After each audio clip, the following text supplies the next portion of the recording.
In a time of universal deceit, telling the truth is a revolutionary act. George Orwell. Yeah. This is Blood Politics. The only podcast where we don't talk about politics. We be about politics. And our mission statement is to empower, educate, and encourage everyone to speak out against fascism. Speak out against injustice and fight for freedom and equality for everyone. This is Blood Politics, and we ain't stopping till they put us in the grave. We ain't gonna be quiet, and we ain't gonna be scared, and we ain't gonna go along with the crowd. This is Blood Politics.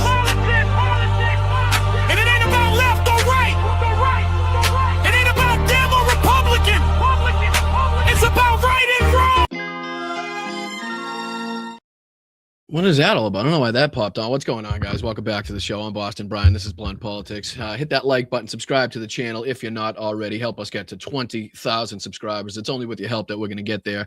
Let's bring in the chat before we get into all of the topics, because we got another jam-packed show for you today. Too much to cover, too much to put into a 2-hour show, but we're going to try our goddamn best here to get through it all.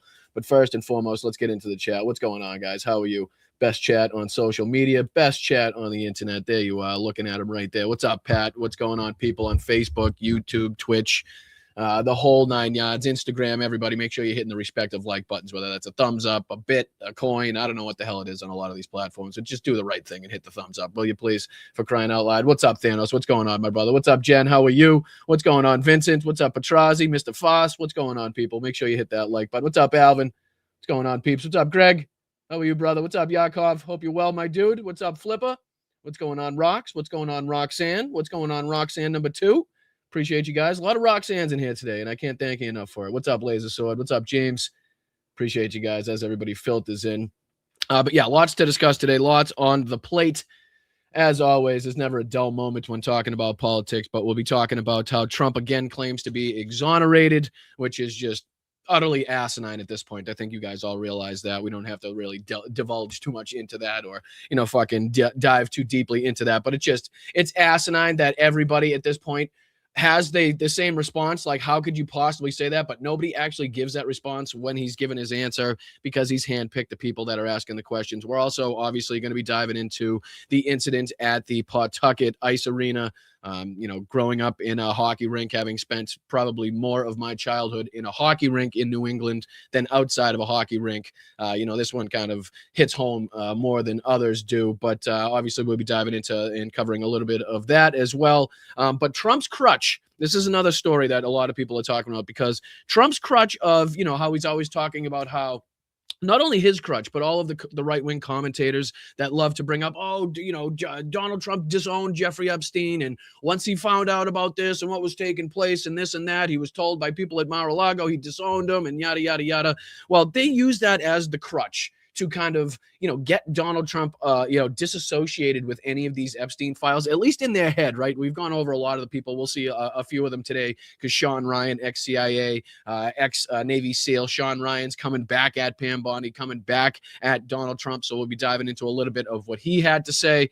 But yeah, the crutch of and the lie of, Donald Trump disowned Jeffrey Epstein in this year or that year, totally disregarding all of their previous relationships, all of their previous dealings, seems to be crumbling, because we do have Rep. Becca Ballant from Vermont, if I'm not mistaken, who was kind of interviewed, was asked a couple questions upon returning from viewing the Epstein files, the non-redacted Epstein files.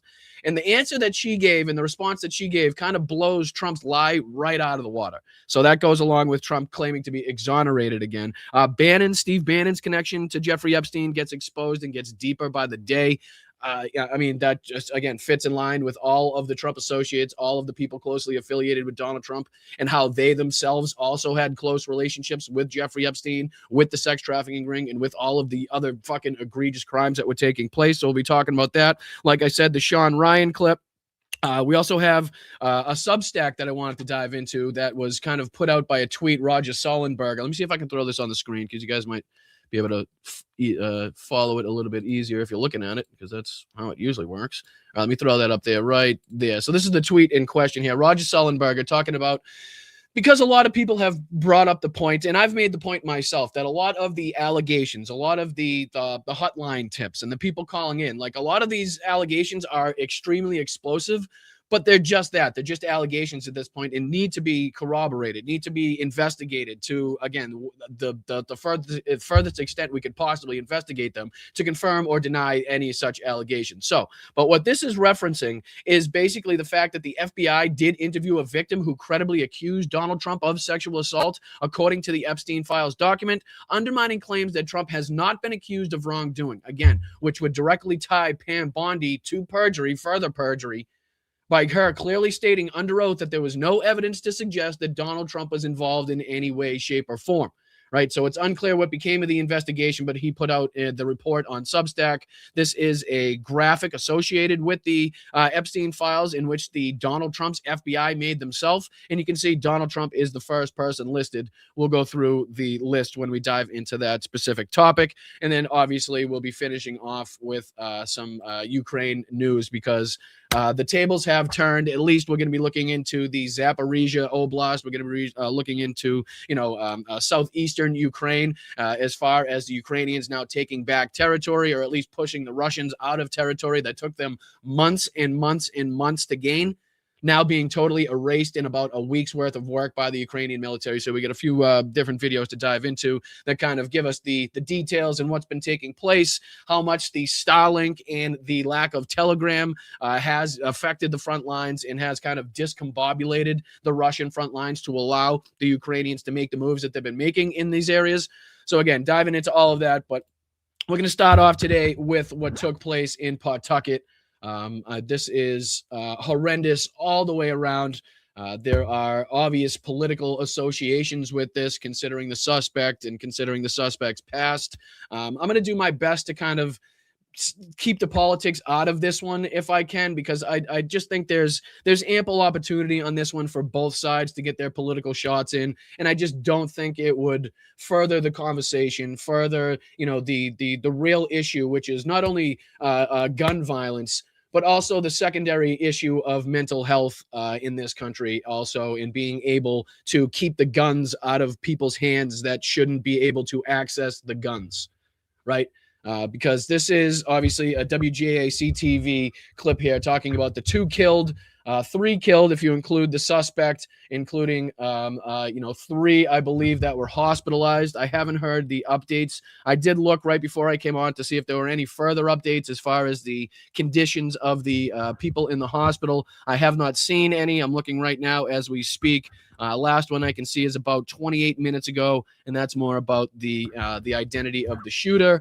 And again, focusing on the shooter in these aspects and these events is just, I don't know. I find it to be highly unproductive. And again, focusing on the lives and the lives of the people lost, and obviously the lives that are affected by this. The kids, what the kids went through, being on the ice during. I mean, I can't even fucking imagine. I mean, like I said, having spent most of my childhood in hockey rinks with, my parents and my dad and my brother and my sister in the stands watching the games, traveling to this place or that place. I mean, it's not very difficult for me to place myself in the shoes of these kids that were, again, just playing their senior night of hockey. Again, it wasn't even just a regular hockey game. It was, supposed to be a special night for these seniors who were celebrating their 4-year career, or, however many games they played, or however many years they played in high school hockey. The best that I can kind of gather, they are from different teams, different parts of the different parts of the state. They all came together. Again, correct me if I'm wrong on that. I don't know if that's very a specific detail that needs to be brought up anyway, but let's dive into this news clip and get some more details as to what happened. Excuse me. Let me throw this one up on the screen. Yeah, this is this one. We got about, I think there's 2 clips to dive into, because I do want to also recognize the Good Samaritan that allegedly apparently jumped in and stopped this from being an even more horrendous event. Even more people getting harmed, even more people getting killed. But yeah, this is the news report from the latest on the Pawtucket shooting, again, inside of the arena. that led to 3 being killed, including the suspect. So let's dive into this real quick before we get into some of the Epstein news and some of the other reactions to it. So I appreciate you guys. Hit that like button. We're on our way to 20,000 subscribers. It's only with your help that we're going to get there. So if you do enjoy the show, if you do like what you're seeing, if you do like what you're hearing, please make sure you hit that like button and subscribe to the channel. All right, let's dive into it. The actual footage again, just setting it up in case you're unaware of the circumstances. This is footage of the live stream that was taking place during the game, in which you can hear on the right hand side of the screen, as you can see just above me, it being blurred out as to where the shooting took place. But you can hear the shots, you can see the reaction from the kids on the bench. The reaction that kind of, I look at that it draws my eye in the most here when I saw this was the goalie's reaction here, 31. He seems to be pretty quick with it in recognizing. I don't know if they could hear the bullets go by. I don't know it's tough to recognize what that sound would be in that moment, because it's just not something that's going through your mind. You know what I mean? You're thinking, I don't know, Zamboni problems or firecrackers or balloons popping. I mean, as you've heard from some of the testimony and some of the interviews from some of the people in the stands, from some of the kids that were on the ice, they said the same thing. It just, they heard the first few shots, but it didn't really register. It didn't, they weren't really thinking, okay, it's a gun, let me react accordingly in that instance. It's just not something you would think of. But again, here's the clip, and then you can hear the news agent go on.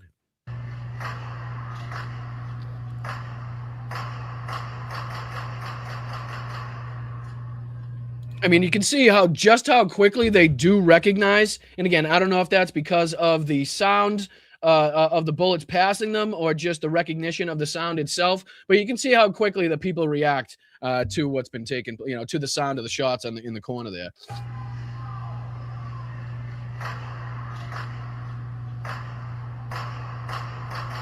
I mean, it's a good 3, 4, 5, maybe even shots that go off before people start kind of hitting the floor. But even then, it's a pretty split second, instinct to say, okay, that doesn't sound right. Something sounds wrong. That's something that shouldn't be going on. Let me hit the deck here, which is, very well done by these kids, which is unfortunately, the times that we live in, because undoubtedly these kids have been going through, active shooter drills in schools. They have been taught how to react, what to do, what not to do. I mean, this is in real time us getting to, experience not only the reactions of people and kids that have gone through the active shooter drills and have been forced through it, but obviously the reasons in which those active shooter drills even exist, because of things like this.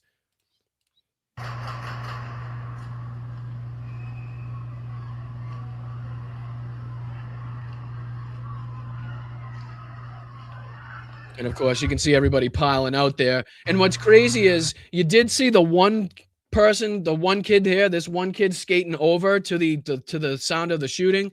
That I know it was reported that the suspect's son was on the ice at the time or was playing in the game at the time. I don't know if it's been reported or if it's been clarified if that was him to go over to kind of check on his family. But you can see the one individual kind of skate towards the danger and kind of skate towards the sound of the shooting while everybody's kind of fleeing left, right, in any which way they can. You know what I mean? And again, here they are taking off.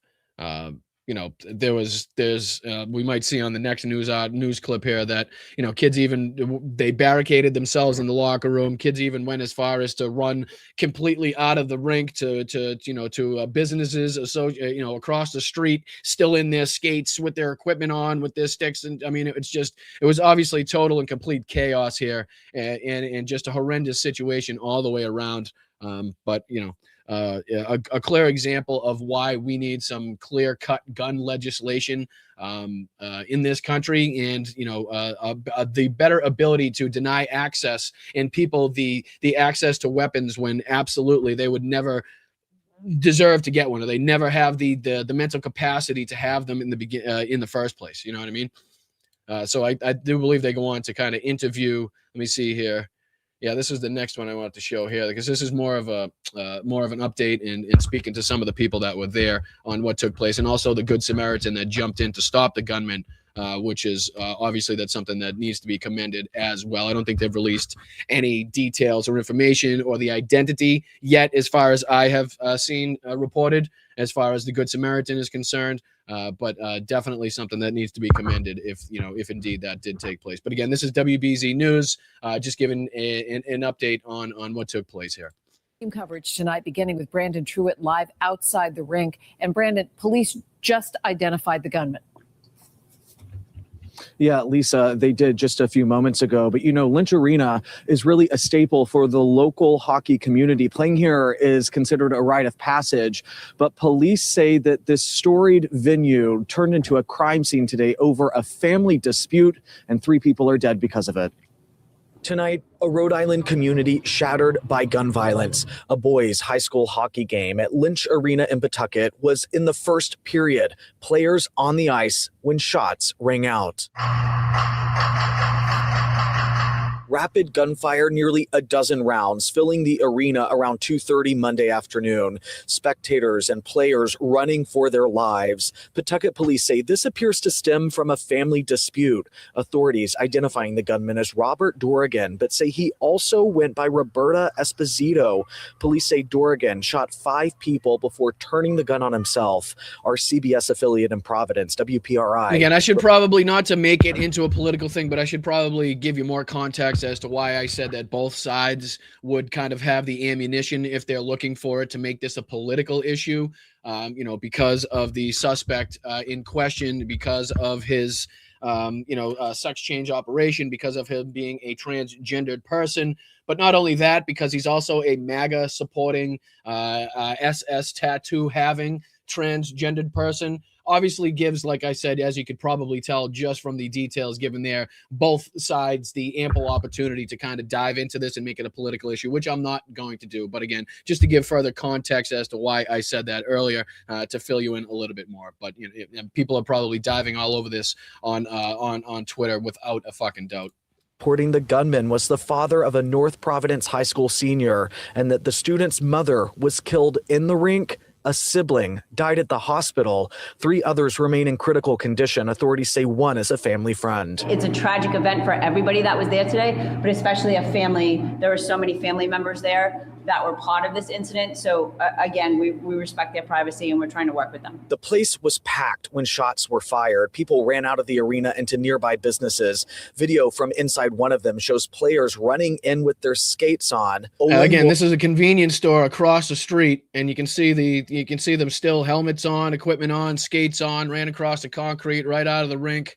Obviously just goes to show the state of chaos inside of the arena in nearby at that point. Lawrence was one of them. I heard a couple gunshots go off. I thought it was balloons at first. It was loud, and then it kept going on. So I ran right into the locker room after I got off the ice. I'm overwhelmed, but I'm just trying to stay calm. I'm very nervous. I was just trying to process everything. The 16-year-old Coventry High School goalie has grown up in the age of active shooter drills, but he never thought a hockey game would serve as a scene for this. You don't know what it feels like until you're actually in it. It's very scary. Parents scrambling to find their kids, some of them meeting out back when the dust settled.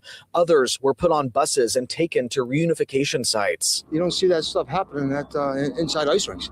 So it's very disturbing. Really, a lot of the parents shaken up. Some I could hear crying that the shooter was sitting behind them, next to them, not knowing what was about to happen. Tonight, the medical examiner at the arena as police continue to process this scene. Authorities say they've interviewed more than 100 witnesses and gathered cell phone videos as this community works to pick up the pieces.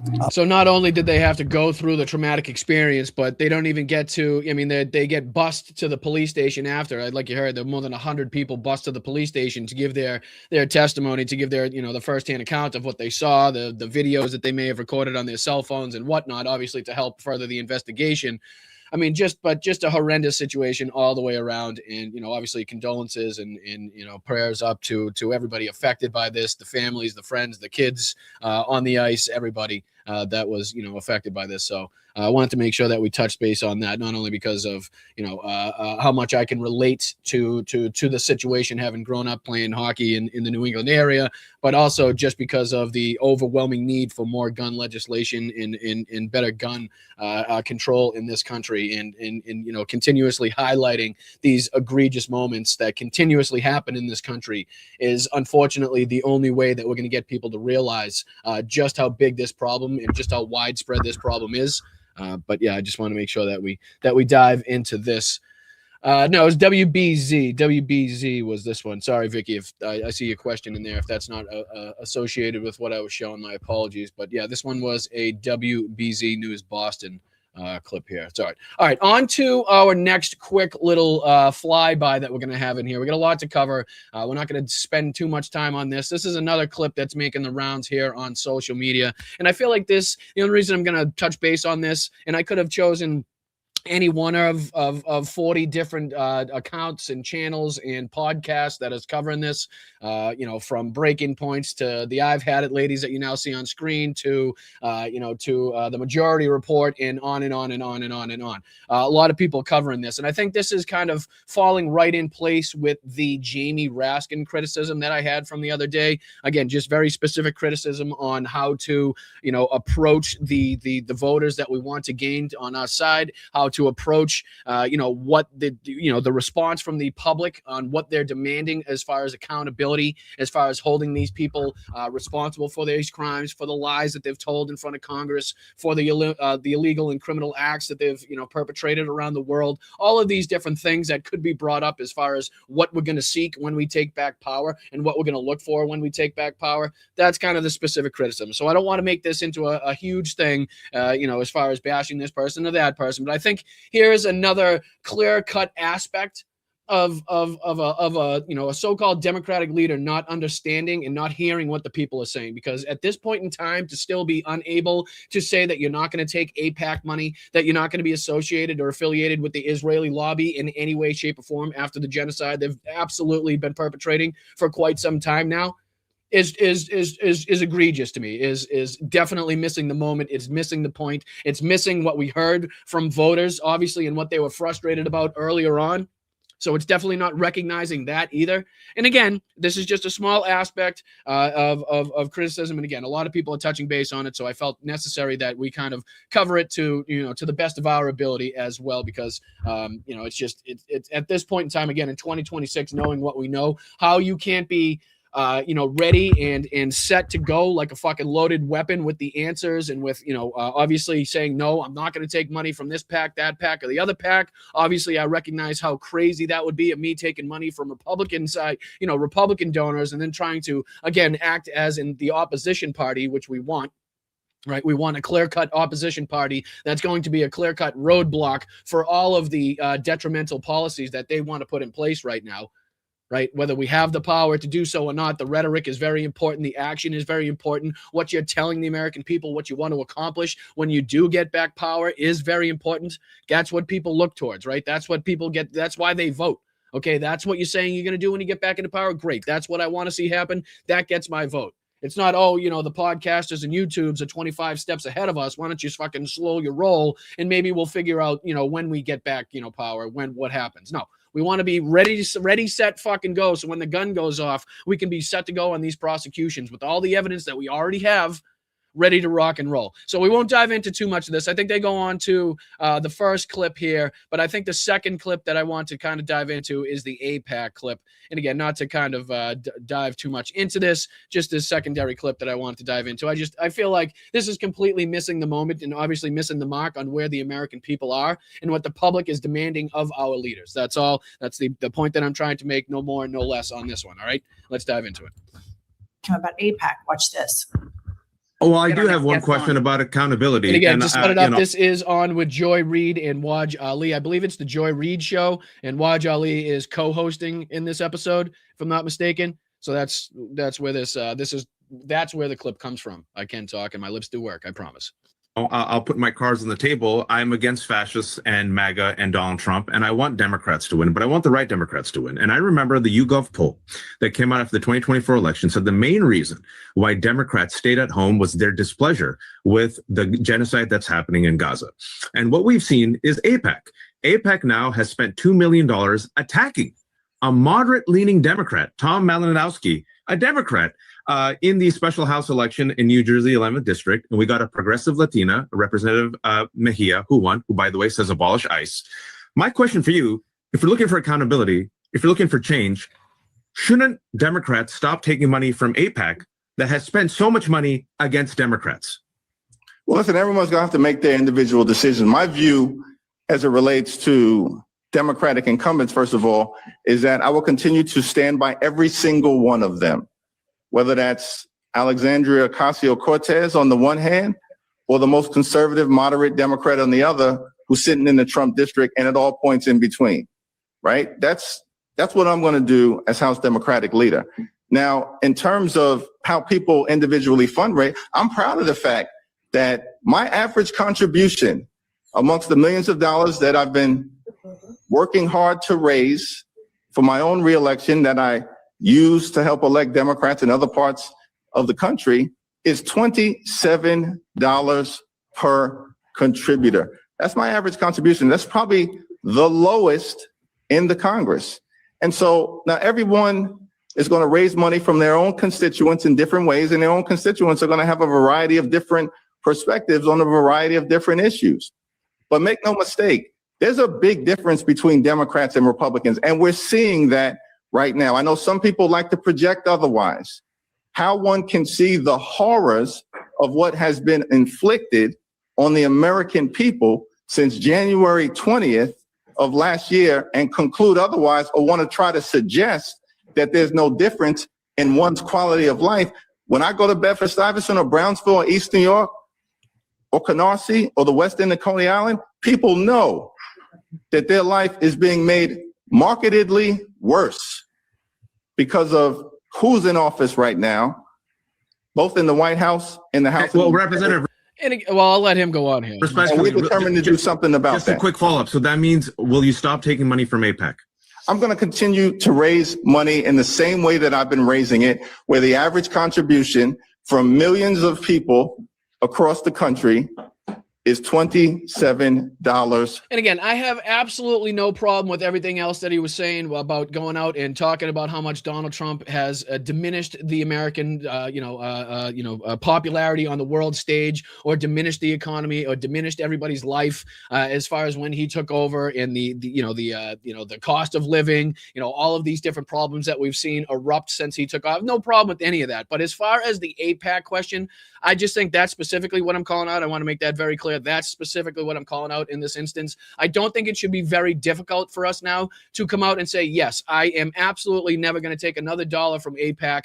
If you're relying upon, again, a $27 average donation, then that should suggest that there are a lot of people that still would support you, even if you didn't take that big AIPAC money, right? I mean, isn't that what you're trying to suggest there? So again, I feel like missing the moments on what the American people are talking about and what they're upset about and what they want to see as far as change. And I think the first question went into whether or not his kind of rhetoric as far as abolishing ICE or the changes in ICE, like a lot of it you can kind of pick apart as far as rhetorically, I understand. But as far as this is concerned, a genocide and what Israel has definitely been perpetrating and still continues to perpetrate, the amount of money that we send over there, again, who AIPAC puts money into, who they support behind the scenes. I just don't think it should be that difficult. So that's my gripe on this one. I know there's a lot of people out there talking about this. I'm not going to dive too deeply into it because there are far more, I believe, important issues to be talking about.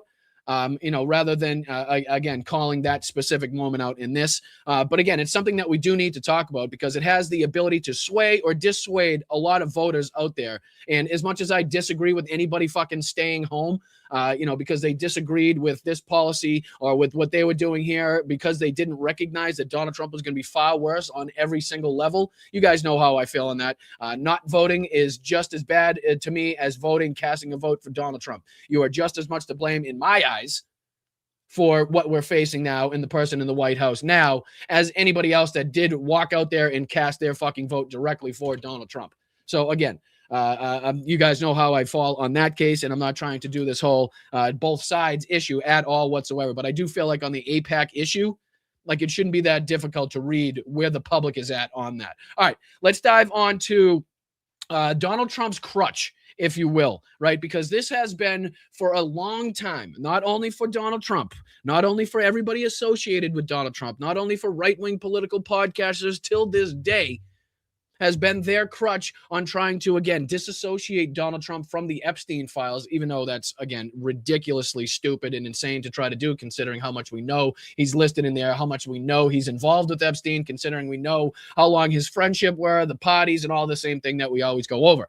But this is Becca Balliant from a Democrat from Vermont, being questioned by, I believe, Drop Site. Yeah, it says right there, Drop Site. And she was kind of talking about how that may be a complete and total lie. Now, she doesn't go into further detail on this, but I do want to play this moment in which Becca Balliant totally rips apart Donald Trump's last crutch, Donald Trump's only crutch that he uses. And again, not that we believe it to any extent, but it is being used by right-wing media. It is being used by right-wing podcasters to, again, keep Donald Trump out of the spotlight, or at least out of their head when they're trying to figure out why they're being lied to, why they're being fucking propagandized, and why Pam Bondi is actively engaged in this cover-up. And the FBI is actively engaged in this cover-up, and why the White House is actively engaged in this cover-up.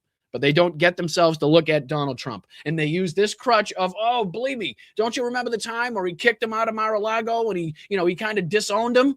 Well, yeah, maybe that ain't fucking, we kind of knew that was bullshit right off the rip. But I guess Becca Balliant has seen something in her travels to go see the unredacted Epstein files that lead her to believe that is 100% a lie. So again, this is from the Majority Report. Epstein fallout keeps getting worse. And again, this is going into the clip with Drop Site talking about Becca Balliant and what she saw. So let's dive into it. Around the world, we're hearing daily of investigations, of resignations, of people in, particularly in Europe, resigning from government, being investigated because of their association with Jeffrey Epstein. And but again, that is quite literally step one. That is it. So I don't want anybody to look upon this and be like, oh, look at these people actively seeing accountability. No, this isn't accountability by any stretch of the imagination. Handcuffs, jail cells, and fucking nooses. Okay, that's the accountability that we're looking for. Not loss of job, not loss of title, not loss of this fucking, advertisement fucking campaign or the other one. Nothing like that. That is the bare minimum. That is the first step in fucking in hunting these people down and finding them accountable for this. That's what I got to say. Country, it I don't know. It seems to get you just like a. I guess they make a documentary about you. But lawmakers are starting to see the unredacted files. People are starting to go through these millions of files, and it is not lessening the pressure. Which again, I should reiterate, is a complete and total theatrical farce. This whole, this whole portrayal of everybody gets to go see the unredacted files when in fact there's 4 computers for 435 different people plus, because there's staff involved and people they get to ask questions. So who knows the total amount of people that actually are trying to rotate through these 4 computers. They're obviously talking about how even when they go beyond the firewall, even when they go beyond the redacted files, what they're running into is more redacted files, which is, again, against what the law that was written by Ro Khanna and Thomas Massie, which said specifically all of the files, whether it was held by the FBI, whether it was held by the Southern District of New York, whether it was held by this person or that person, had to be released in their entirety. Not only that, but they had to answer for why things were redacted, which, again, this is obviously showing us that the process wasn't followed, the law wasn't followed. But this whole thing is an absolute joke. The search, the way that they're allowed to search or not allowed to search, I should say, specific documents, the way in which they have to sift through these things, it's just a complete and total farce. But even with that being said, even with all the roadblocks, even with the, this fake fucking veneer of what do you call it, accountability or transparency that they're trying to show here in this administration, it's all an absolute joke. But even with those roadblocks, enough is being able to be seen where we're coming out with information like this. So again, I believe this is the clip of Becca talking to Drop Site News in just a minute here.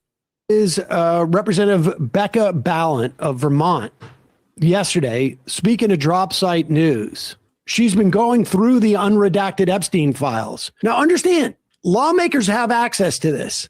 They have the ability to go on the floor of Congress and read off all this stuff. You remember Mike Gravel did this with the Pentagon Papers. They are protected by doing so.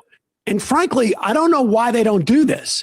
The fear that Gravel had about the Pentagon Papers was, am I actually revealing any U.S. military secrets that may put service members in harm? At the end, obviously, it did a huge service to anybody who was conscripted into that war, because it helped bring it to an end.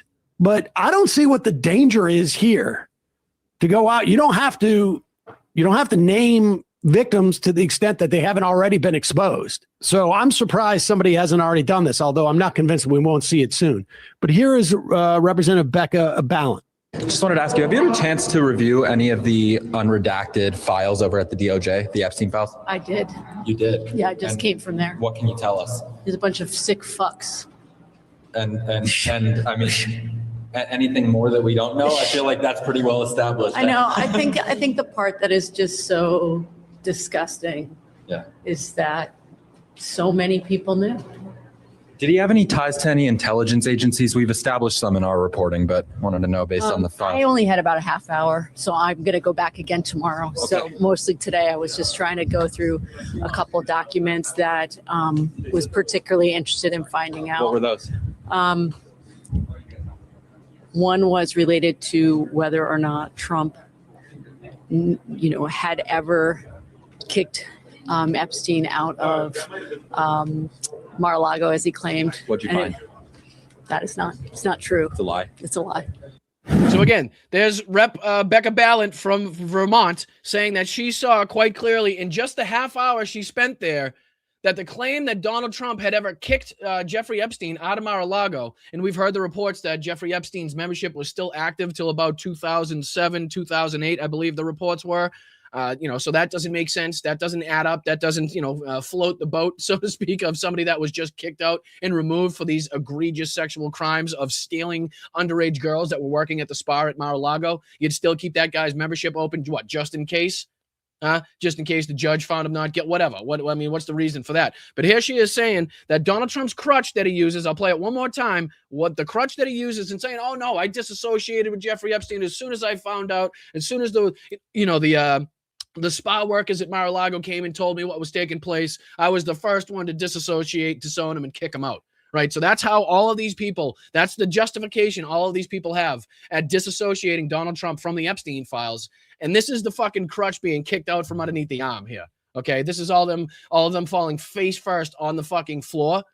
And again, if we could see, the proof of this, if she could bring this to the House floor and read the information, that would be incredibly damning. Above and beyond all of the other stuff that we already know coming from this. But again, to kick out that last crutch from Donald Trump would, again, leave him fucking stark naked out in the middle of the ocean without a fucking floaty. Okay? He'd have nothing else to grab onto.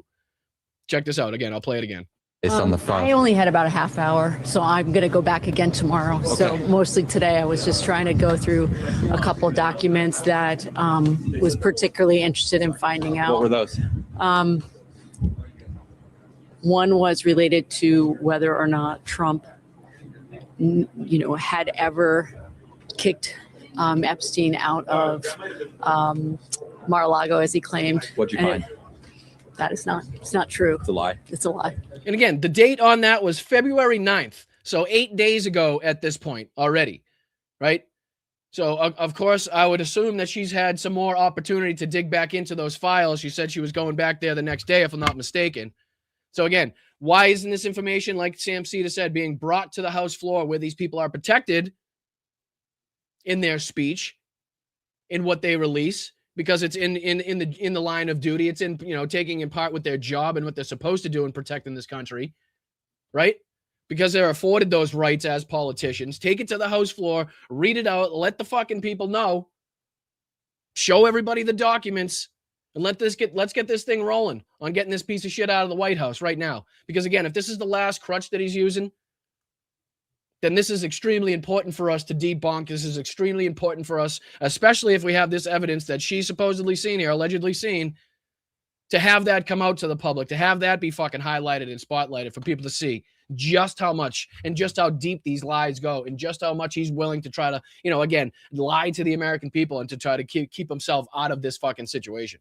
Which, again, he's not going to be able to sweep back under the rug by any means whatsoever. And, again, you can tell here, because of the people that are speaking about it, as we continue to highlight, this is from the Wall Street Journal tying Steve Bannon even more closely with Jeffrey Epstein here. Again, closely associated with Donald Trump, somebody very fucking influential in Donald Trump's rise, not only in the first administration, but also the second administration. The guy that's actively saying that Donald Trump's going to go for a third term, whether we like it or not, right? This same fucking guy that claimed, oh, we were just doing an interview. That's the only reason I sat down with them. An interview that's never been released, footage that's only been released because of the pressure put on, the Epstein files release. Other than that, nothing ever to come out from it. And again, another thing that I don't understand is, wasn't Jeffrey Epstein supposed to be this fucking brilliant, smart, like, oh my God, this financial mind that could somehow, bring you from financial ruin to prosperity in a second? The guy, he's so unbelievable. Like, has anybody noticed in any of these files how fucking dumb this guy sounds? I don't think he spells a goddamn thing right. I don't think anything that he says even fucking makes sense. He sounds like he's fucking dumb as a goddamn brick.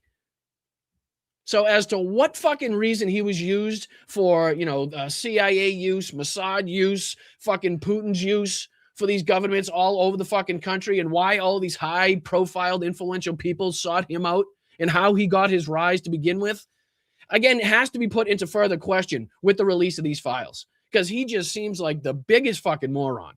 You know what I mean? But again, this is just a short here from the Wall Street Journal. Is your money dirty? Inside Bannon's interview with Jeffrey Epstein. And this details how closely associated they were and how much that Steve Bannon was trying to do PR work, much like what's his name? Richard Branson was trying to do in the emails that came out between their communications. And saying, okay, maybe we should just say this. It was 17-and-a-half-year-old girls, and we should rehabilitate your image by saying this, that, or the other thing. Like showing how closely these two were buddy, right? They were broskies, these two. All right, check this out.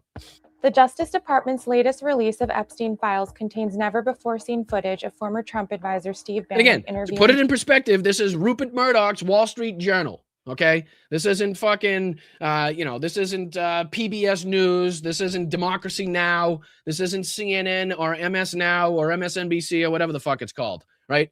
This is Rupert Murdoch's Wall Street Journal reporting on the close ties between Donald Trump's fucking close buddy here, close buddies, I should say, both Jeffrey Epstein and Steve Bannon.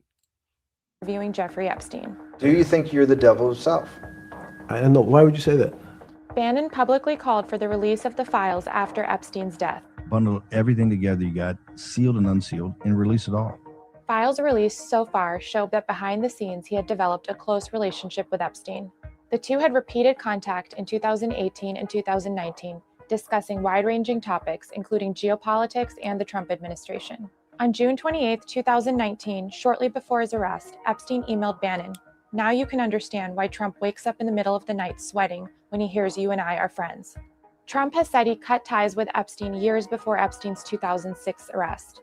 The files also show that Epstein helped arrange... Just in this Wall Street Journal clip, they use that as a crutch, right? They just used it as a crutch right there. Donald Trump claims that he disassociated, right? He fucking disowned Jeffrey Epstein after finding out about the crime. So they throw that in there, just like all of these other people do, as the crutch, as like, okay, this is the reason why we shouldn't look at Donald Trump as being associated. And it's crazy because you got Steve Bannon and Jeffrey Epstein sitting quite clearly talking about how Donald Trump should be sweating at night, knowing how close their relationship has gone and just what they know, right? Sitting right here in front of you in text messages, in emails. Bannon's international travel. In one interaction, Epstein joked, "How does it feel to have the most highly paid travel agent in history?" To which Bannon replied, "Not too shabby." And later, "You're a pretty good assistant." Epstein responded, "Massages not included." Oh, fuck off, you sick fucking pricks, right?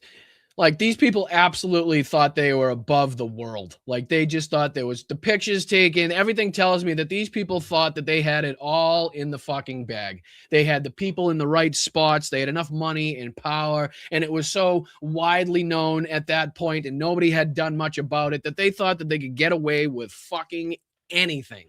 Cloning babies, designer babies.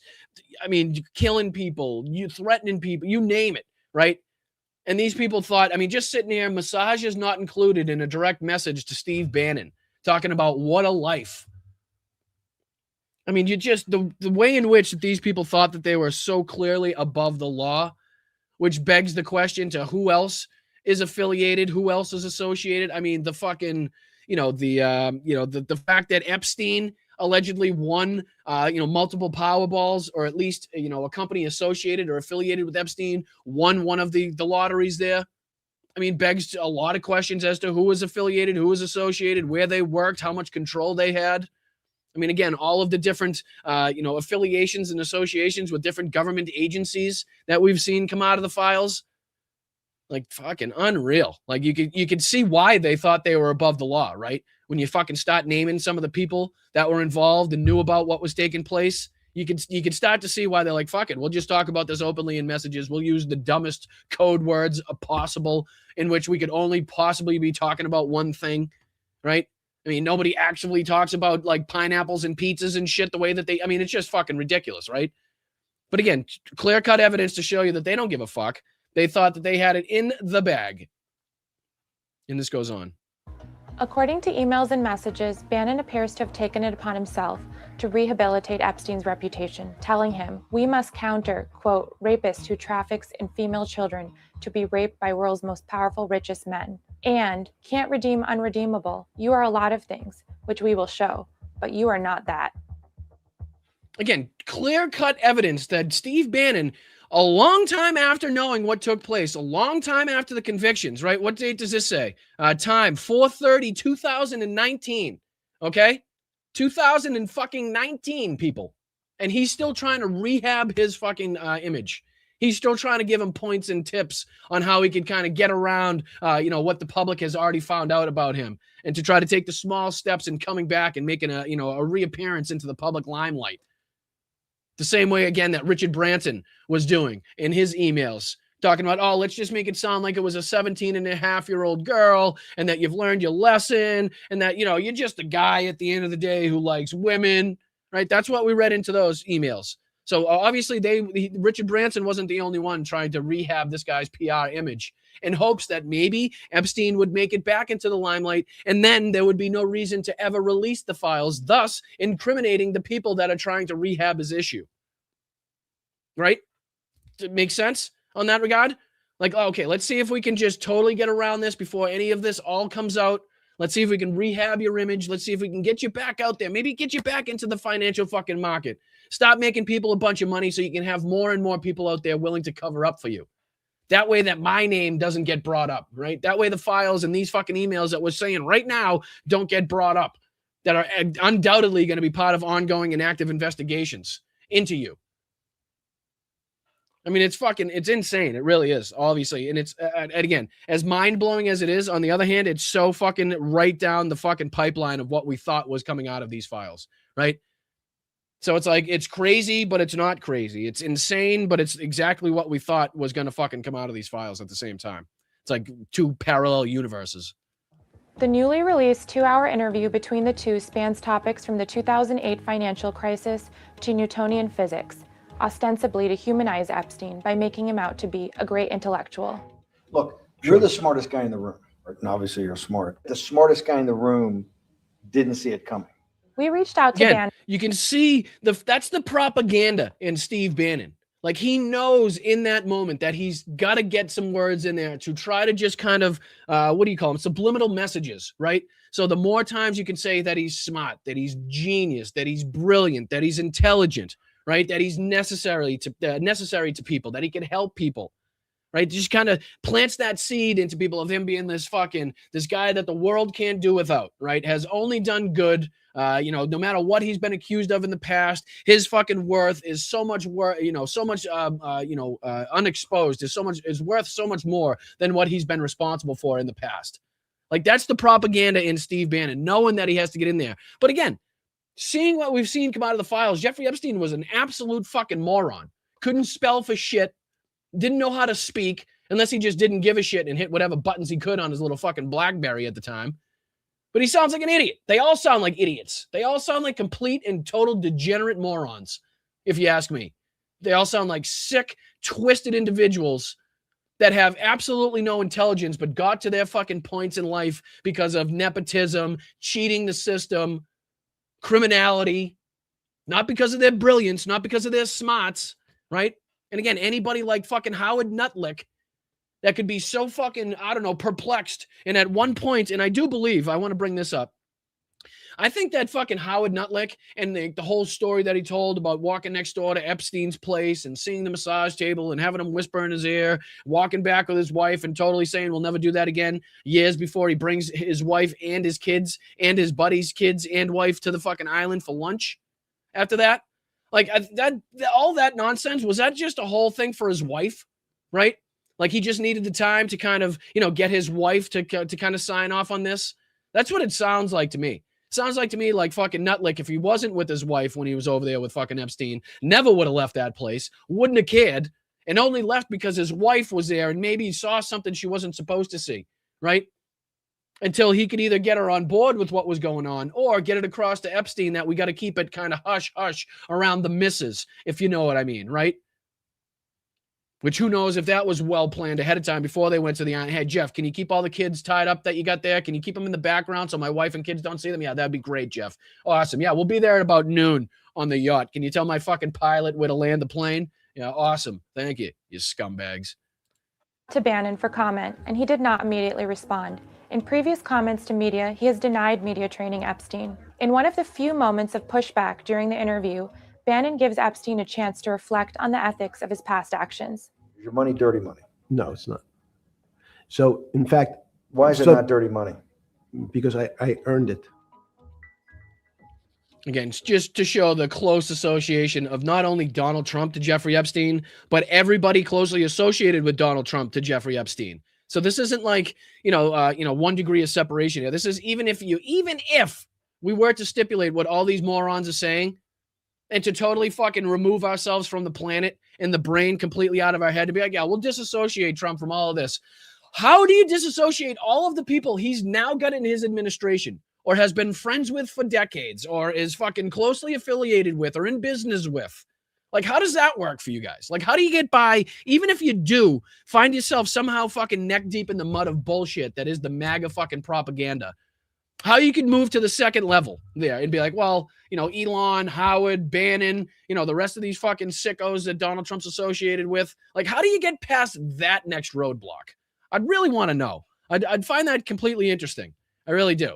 Because even if you do stipulate the bullshit that they're being fed, it still doesn't make any sense. Okay, so why does he get the rest of these fucking jackals in the administration that are clearly lying to your face, that are clearly been to the island, that are clearly fucking associated with all of the criminalities? Like, what's the excuse on that one? I'm kind of curious.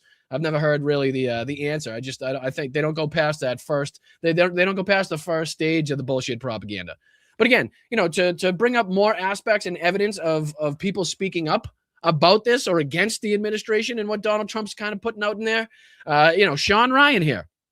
Sean Ryan, who I think, was it last week we brought up his last kind of tweet, his last video message that he put out, calling out the bullshit, calling out the lies, to whatever aspect he's now calling this out. I find it to be very important that somebody with 5 or 6 million subscribers, somebody with the influence that Sean Ryan has, somebody that is directly responsible for having Donald Trump not only in his podcast, but for doing the dirty work, right? For fucking shuffling the shit of propaganda to get Donald Trump into the second administration.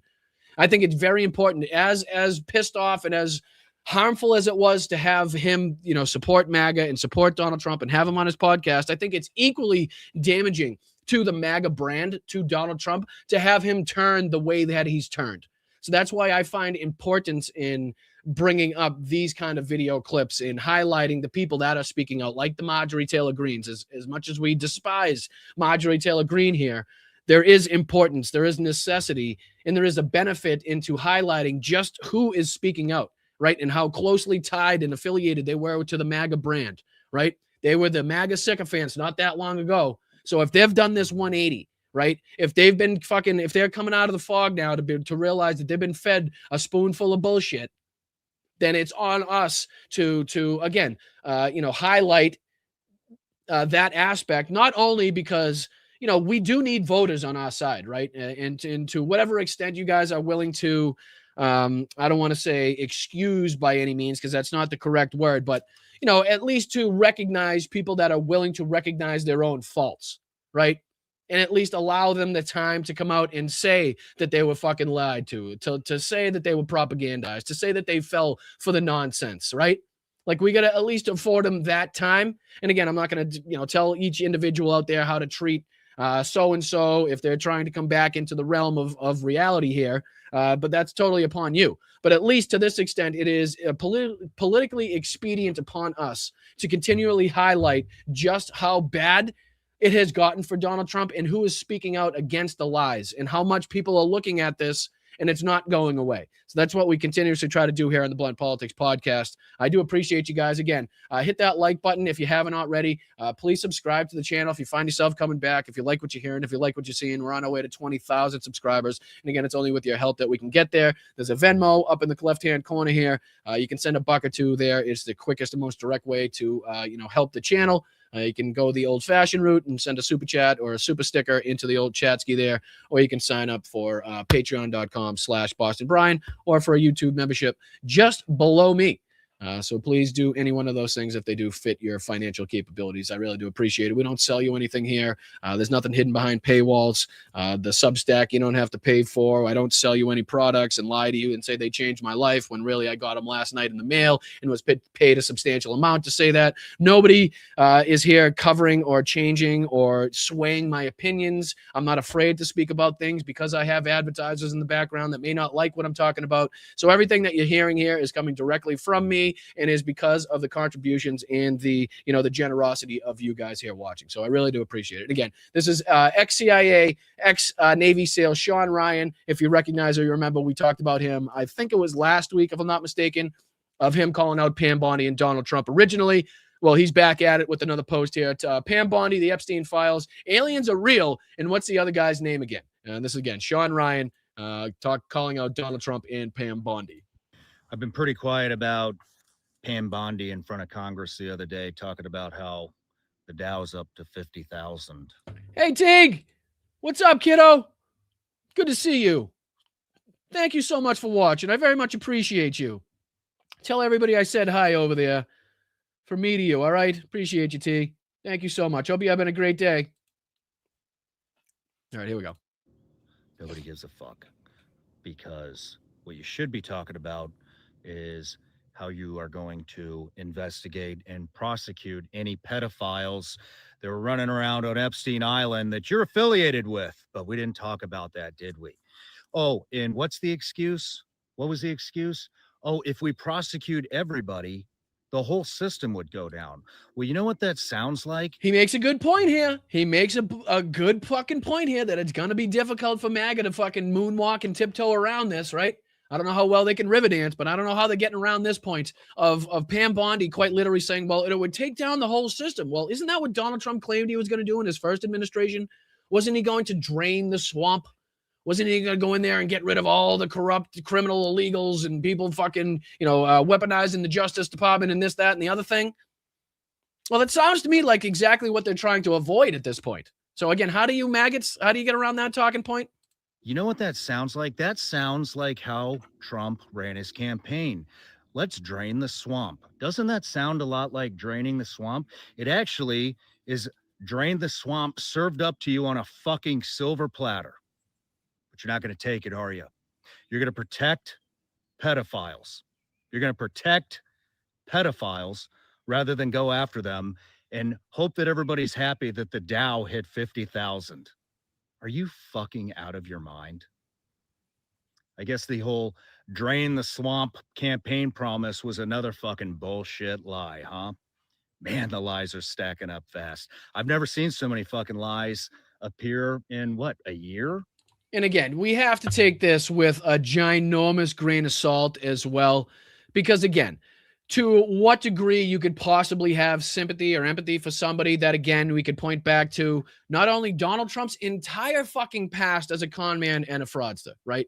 Not only all of the ridiculously fucking salacious and disgusting things that he said about women in the past, any number of them, whether it's his daughter, whether it's people he's just passing by on the streets, whether it's, celebrities and what they get to do with women behind the scenes, even without consent, right? All of the things, the 30,000 plus lies he told just in his first administration, right? To now sit there and be like, wow, I'm surprised that these lies are stacking up so quickly, which is what he just said. Like, I'm surprised now you guys are actively engaged in this cover-up.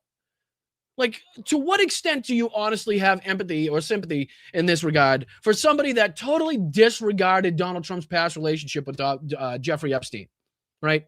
Totally disregarded the boat parties, totally disregarded the fucking Eastern European underage women, right? All of the things that we know, all of the fucking things that we know, even previous to the Epstein files being released, or, the portion of the Epstein files that have been released to this point, I should say, to clarify. Even before all that, you're honestly going to be surprised? Really? Really? I just don't see it. I don't see it. You seemed, again, we said this the last time we brought this, talking about Sean Ryan, and how it doesn't make sense to me that somebody literally fucking trained in the art of warfare, literally trained in the art of tradecraft, right? Propaganda. How to not succumb to the propaganda, right? How to maneuver around the different intelligence agencies and their agenda. Like, the people that were taught this, the people with obvious physical skill, obvious mental skill, being a Navy SEAL, working for the CIA. I mean, these aren't fucking just everyday Joe Schmoes that we're talking about here. These are incredibly intelligent, physically capable people that have been clearly brainwashed and clearly lied to and clearly bought into the propaganda so deeply that they're now surprised themselves when it comes out that they're being lied to even further. Like, it's like we're living fucking day one. Like, the earth just been created, and they're just learning about Donald Trump again. Like, oh, he's lying to us? Holy shit. That's strange. Didn't see that one coming. He's not known for lying at all. Like, it just, that's the grain of salt that you got to take it with. But it's also important to recognize that, he's speaking up and saying the things that he's saying. It's only been a fucking year. Look at all the fucking lies. I wanted to talk to you about something else too. Then you got Pam Bondi and what's that other guy's name? Todd Blanche. Yeah. Running around giving Ro Khanna and Massey all this shit because they accidentally put two names that are apparently innocent, out that were in the Epstein files. Well, I got fucking news for you. You have two guys that are in Congress that are actually doing shit, and you give them shit because they made a mistake when they're trying to do devil's advocate, credit where credit is due. Sean has been willing. I believe he's had Ro Khanna on the show at least twice in the last month or two to discuss this type of thing. He's also not afraid. He's also, had Hunter Biden on the podcast. He's had a lot of people on there that, the people that watch his podcast definitely weren't happy that he had on. So it's not like he's unwilling to ruffle feathers. It's not like he's unwilling to go against the grain. But again, how it's just come to this point now for him to come to the realization that everything that we've been telling him about Donald Trump here on the left was true and remains to be true, and that he himself actively helped get us into this position by getting this man elected once again. It's a hard thing to kind of, juggle mentally. It really is. But let me see. I don't know if there's much more for us to go into. Let me see here. Fucking job of the entire Department of Justice, because nobody over there will do their fucking job when it comes to putting pedophiles away in prison. So you give them shit because two people are trying to do the job of the entire Department of Justice. Exactly, Fuck Don. you. Exactly, Don. Maybe if somebody had only told him about Trump. I mean, if that couldn't be more fucking spot on. No, I'm here. That couldn't be more fucking spot on as a comment. If only somebody had told them. You know what I mean? If only somebody had warned them. If only there was some evidence out there for them, even without the warning from us, Don, even without us, even remove us. Right? Completely remove the left from the fucking conversation. It doesn't even take us talking about it. There's ample evidence out there if you wanted to do your own research, right? As much as I hate that fucking phrase, right? But if you wanted to do the digging, right? They're out there. The news articles, the fucking news clips, whatever, the magazines, all of it, the court filings, whatever you wanted to see, whatever you wanted to know, people's firsthand accounts of dealing with Donald Trump and the people associated with him, right? All of the fucking sexual allegations, E. Jean Carroll. I mean, all of these things. that you could point to without even having to take the left's word for it, without having to listen to a Democrat or a liberal or a progressive, whatever the fuck you consider yourself.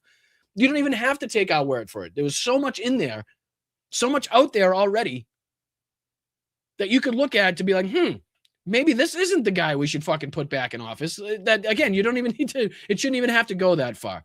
But it's good to see, and again, it's prudent upon us to continue to highlight. Of course, T. Absolutely. Tegan's asking, hey, Brian, I was wondering if I could maybe join the monthly Zoom with everybody. Absolutely, without a shadow of a doubt. We got one coming up on the 24th that I would happily get you involved in. So just let me know how I can go about getting you that. I promise. Absolutely. Absolutely. But it's continuously, it would be prudent upon us to continuously highlight, again, all of these people that were looked at and definitely were MAGA sycophants that are absolutely responsible for what we're seeing now, actively come out of the fog and see and talk about these things the way that, again, you would hear somebody on the left speak about these things and talk about Pam Bondi and the lies being told to him, being lied, the lies coming from Donald Trump. So again, it's definitely beneficial to us to continue to talk about it. Not only that, but continue to take away Donald Trump's crutch, because you heard earlier in the clip that we played earlier, which one? Yeah, this one right here from Becca Balint, Democratic representative from Vermont, and what she saw from the unredacted files and how it directly relates to this tweet that people have been bringing up as well. Which was from Roger Sullenberger. And again, it says the FBI did interview a victim who credibly accused Trump of sexual assault, according to the Epstein file documents, undermining claims that Trump has not been accused of wrongdoing. It's unclear what became of the investigation. So this is the other crutch here in which the MAGA folks are using, which is, you don't know whether the allegations are true or not. Nothing's ever been proved. You don't know this, that, or the other thing. Well, again, if Donald Trump's own FBI are calling these credible allegations, that would be fucking directly, in fucking opposition to what these people are now saying, right? That would go directly against the bullshit that they've now been saying. So it's Donald Trump's own FBI that labeled this to be a credible allegation. And not only that, but if you look at this graphic that was also made by Donald Trump's FBI, who's number one on the list here? Trump. Stated Epstein introduced her to Trump, who subsequently first forced her head down to his exposed blank, which she subsequently bit. In response, Trump punched her in the head and kicked her out. And again, this goes on to talk about Harvey Weinstein, Glenn Dubin, Andrew, Jess Staley, Leon Black, Les Wexner, Alan Dershowitz, Bill Clinton, Howard Lutnick, William Barr, Leon Black. So what do you say we dive into just a little bit of this Substack that this was kind of pointing back to, in which talks about, again, Donald Trump's FBI. And I'll just read a little, a small portion of this to you guys. Let me see if I can make it a little bigger on the screen for you. How's that? I know we had a little trouble with the old zoomage last time. I'll take myself out of the picture. That way it's easily seen. All right. So this is, again, from February 15, 2026. The FBI spoke to a victim of Jeffrey Epstein, who also accused Donald Trump of sexually and violently assaulting her, according to records in the Justice Department's publicly searchable Epstein database. The records don't show what became of the DOJ's investigation into the allegations, but the documents indicate that the government found her to be a credible accuser. Credible accuser. Records elsewhere in the files reveal that a woman with matching biographical details sued Epstein's estate and won a settlement in 2021. The allegations and FBI interview are landmark revelations undermining the White House protestations that Trump hasn't been accused of wrongdoing, and showing instead that the U.S. government has been aware of a credible Trump accuser in the Epstein files. The DOJ included the woman's allegations in a comprehensive 21-page internal slideshow presentation about the government's investigations into Epstein and convicted co-conspirator Ghislaine Maxwell, well in an internal email chain collecting information for the presentation. Her accusation is one of two about Trump that the FBI's Child Sex Trafficking and Violent Crimes Task Force noted on the slide, which listed a number of then non-public accusations involving prominent figures. Redacted stated, and again, got to be close here, got to be careful with the terms of service and the way we put this, unfortunately, stated that Epstein introduced her to Trump, who had subsequently forced her head down to his exposed blank, which she subsequently bit. The presentation says, quote, in response, Trump punched her in the head and kicked her out, end quote. The victim would have been approximately 13 to 15 years old when this occurred, end quote. According to the presentation, the alleged assault took place in the early to mid 80s, and the same woman also claimed to be an Epstein victim.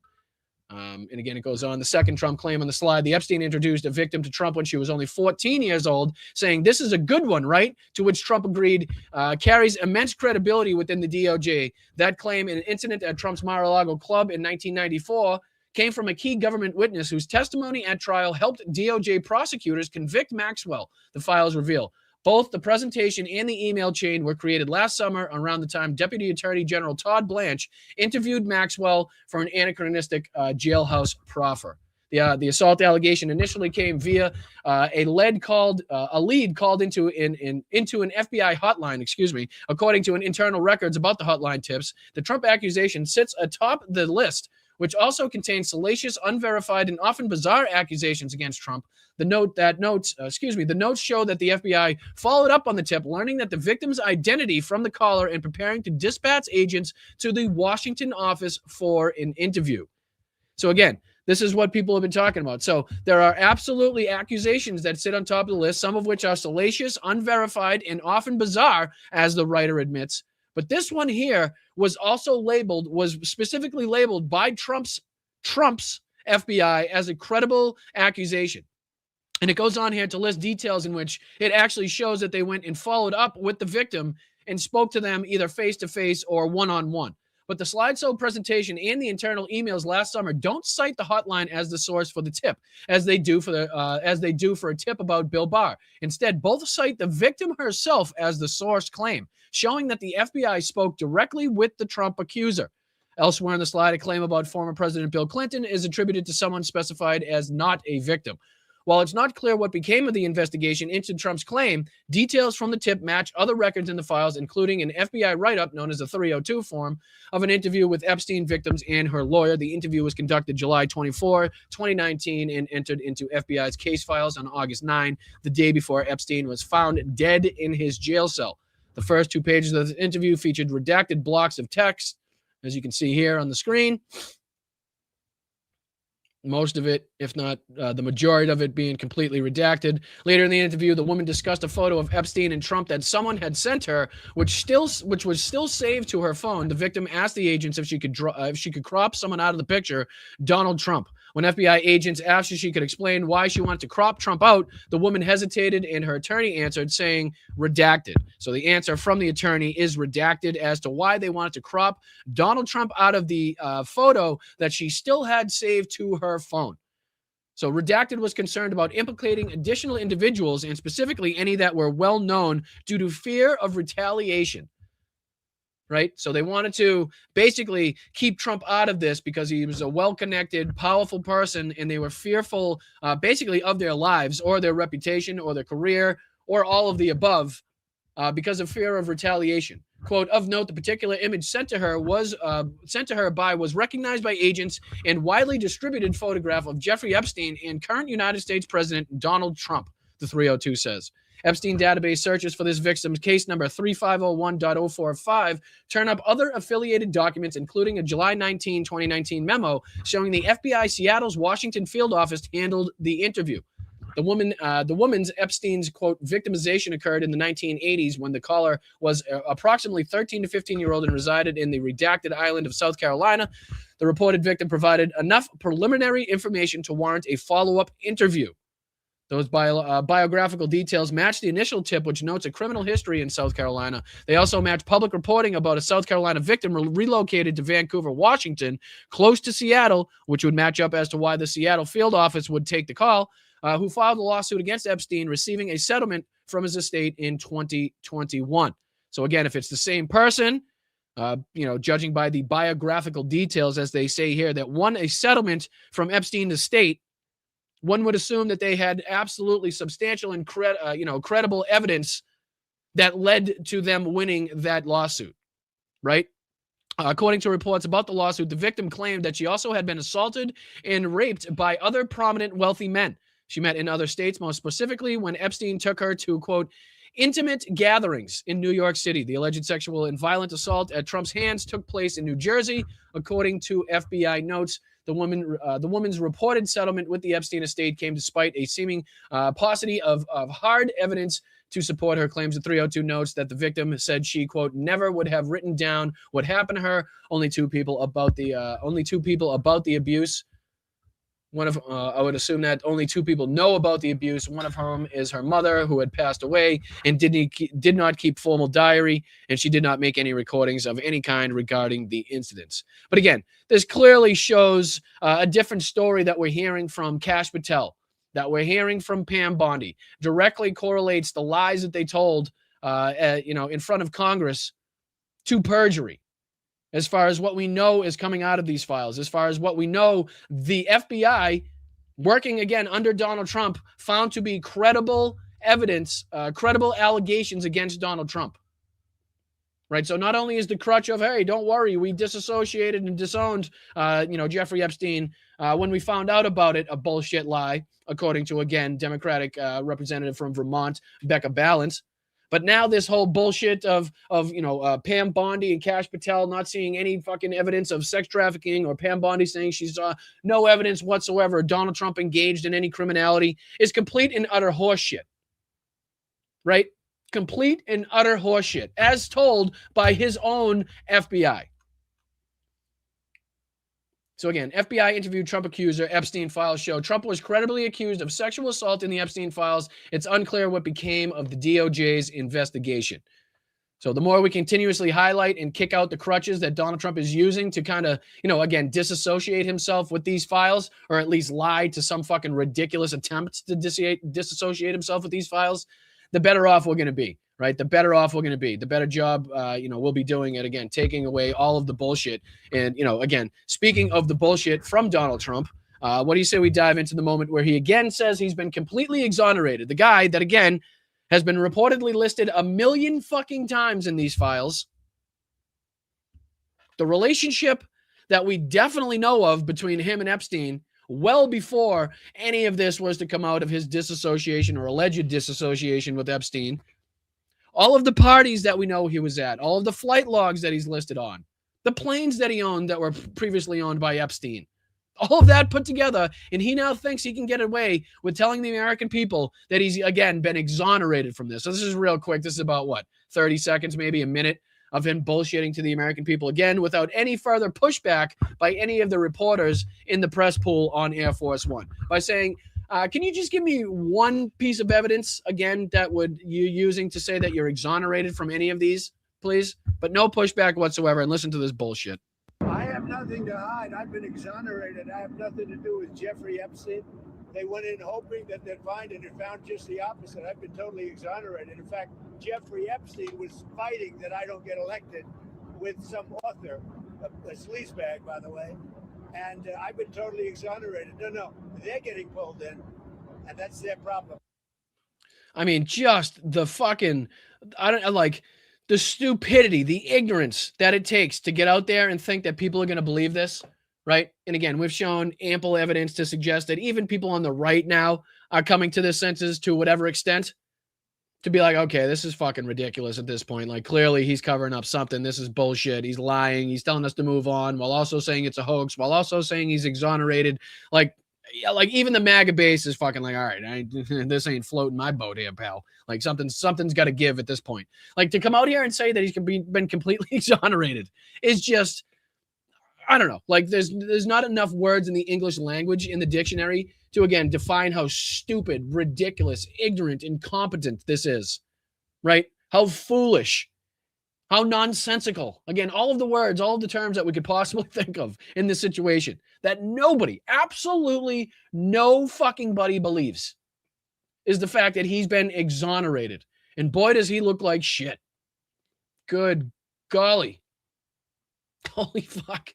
All right, let me take that off the screen before people get sick to their stomachs. My apologies. Didn't mean to keep that up there too long. I apologize. Sorry to you guys. If you just had lunch, that's my fault. That's right hand up accountability on that one. If you just had some lunch, that's totally my bad. All right, on to the next little portion of the show here as we dive a little bit into, again, the advancements, the turn of the tide, so to speak, in Ukraine.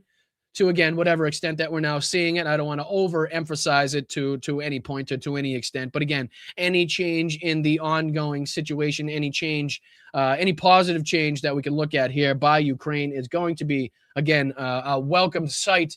But this is put out by NOLA Reports, and this is talking about how even Russian military sources, Rybar, that we often look at to see what's been taking place, to see what lies they're telling. But when they're reporting, bad instances like this and things that aren't going well for the Russian military as far as the front lines are concerned, then you definitely need to, kind of take it, into account, because there's no reason for the Russian military sources here to be lying as far as giving Ukraine any further credit, right? Any more credit than they're deserving of. So there's another aspect. But this says Russian military source Rybar reports Ukrainian formations launched an attack near Stepnorisk on the western flank of Zaporizhia direction along a front about 20 kilometers wide. It says that Lukyansk came under stable Ukrainian control, and remaining Russian units in the Primorsk were cut off after swift Ukrainian advances between Primorsk and Stepnorisk toward Plavny.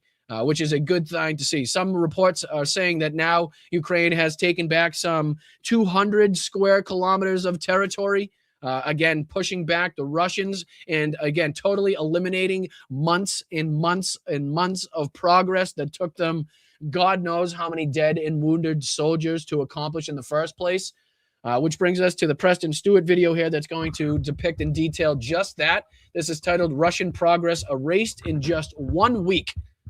Right, so months of what the Russians had been trying to accomplish, months of fighting, God knows how many vehicles lost, God knows how many soldiers lost to accomplish just what they've accomplished in the last few months of taking over, like in the Pokrovsk area, specifically we've been talking about, right, in general. But this is crazy to see. And again, this is directly related to the Starlink debacle, directly related to, the Russian government trying to clamp down on the use of Telegram and other channels as well. So what do you say we dive into just a little bit of this, a little bit of good news coming here from the Ukrainian side. And this is a little bit of detail depicting how they're kind of utilizing the chaos now seen on the front lines, at least in the southeastern region here in the Zaporizhia region, which is what we're going to be looking at here. So I appreciate you guys. Slava Ukraina. Hit that like button if you do support not only democracy here in the States, but also abroad, our allies abroad.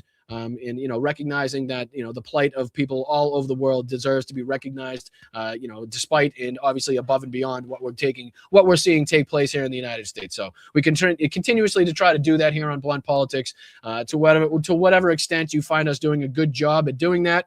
That's completely up to you. But again, it's difficult to try to touch base on all of these different subjects, everything that's taking place and going on in the world, and trying to give it the ample, the due coverage that it deserves, right? So I try my best.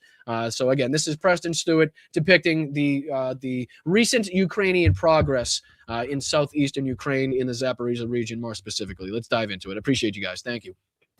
So in the last week, Ukraine erased 3 months of Russian gains. Just like that. All of the progress celebrated by Russia in the South gone in a matter of days. So let's get into what we know so far, the Russian response, and what is likely playing out right now. Now, starting out with an analysis here from Clement Moline that will be linked in the description below. He says, quote, after several weeks of counterattacks, the Ukrainian army has regained control of large disputed territories, including 12 villages in the east of the Zaporizhia Oblast. The Russian army has been pushed back. He says the Ukrainians used significant mechanized resources, a first in several months, taking advantage in particular of the poor weather conditions and the suspension of Starlink, which prevents drones from flying. These assaults took place to the west of Ternivate. Now, shifting over to a map to give you an idea of the area we're talking about here, we've got Deep State map pulled up. The Zaporizhia Oblast is kind of the southernmost area where we are seeing any sort of maneuver on the ground, right? So when you go further west of we that, were just talking about this kind of area the other day when we were kind of referencing Huliopol as well. Let me see if I can. Maybe I'll throw him on the screen while I'm trying to find my ass here. Sometimes that kind of takes me a second. Oh, here's Huliopol. Already found it. We're good. So this is the area in question as we've been talking about. Here's Huliopol. A little further up here north is going to be Ternivate, next to Dobropilia. Here's Ternivate that we're going to be speaking about. Obviously, you can see the gray zone, the gray area, the disputed area. They're obviously going to be not obviously, but they're going to be speaking about the no man's land that is kind of developed not specifically in this area, but that's what they'll be referencing, where there's about a 10, 15, 20 kilometer kind of no man's land dead zone between two fronts. So it's almost like a two-front battle here, where the Russians have their own front set up, and then there's a no man's land for, again, like I said, between 10 and 20 kilometers. And then you kind of have the point in which the Ukrainians have their line set up. So you can almost visualize that on the other side of that gray area. So red area being Russians, gray area being disputed territory, and then on the other side of the disputed territory would be where the Ukrainians have their line set up here, right? So you can kind of talk about and look at the area that we're talking about a little bit more clearly, a little bit more in depth, but he goes into it here just to show you. You end up against the Dnieper, Kherson, and there's just nobody crossing that water body, not for a while now. So zooming into Zaporizhia, this area in the northeast is the pocket that we've seen a significant number of Ukrainian advances in recent days. Now, Moline calls out that because of the suspension of Starlink, which no doubt played into this, that Russian drones are not able to fly. I'd push back on that a little bit. Russian drones are still flying all across the front. Starlink has disrupted communications and has impacted. They've just been severely hampered in not only effectiveness, how many they can get up. It's just not to the point at which they would be kind of the effectiveness that they would be if they were still able to utilize Starlink. So it's not like there's no Russian drones flying around the battlefield. Again, if anybody's given that impression, that's not the reality of what's taking place on the ground. But it has been made substantially more difficult to communicate, to send the drones that were actively using Starlink to whatever extent to get to their destination, to communicate with the drones, to communicate with one another. So obviously, clear-cut evidence to suggest that it would be definitely disrupting of the front lines to have that happen. So again, it's not a complete wipeout. It's not a complete shutdown of all the drone capabilities, but it is an active fucking hit to their effectiveness. Absolutely. Use of some drones. There were certain kind of medium range and long range drones that were coming with attached Starlink terminals, but there's still a lot of Russian drone capabilities still being utilized today. So I don't want to give the impression that the Ukrainian advance in this area has been easy or has not been contested. Now, turning back to Moline, he says, in reality, the army has mainly cleared territories that were not under Russian control. It must be understood that there is not one front line, but two. The Ukrainian line and the Russian line, in the middle, a gray zone contested 5 to 15 kilometers wide.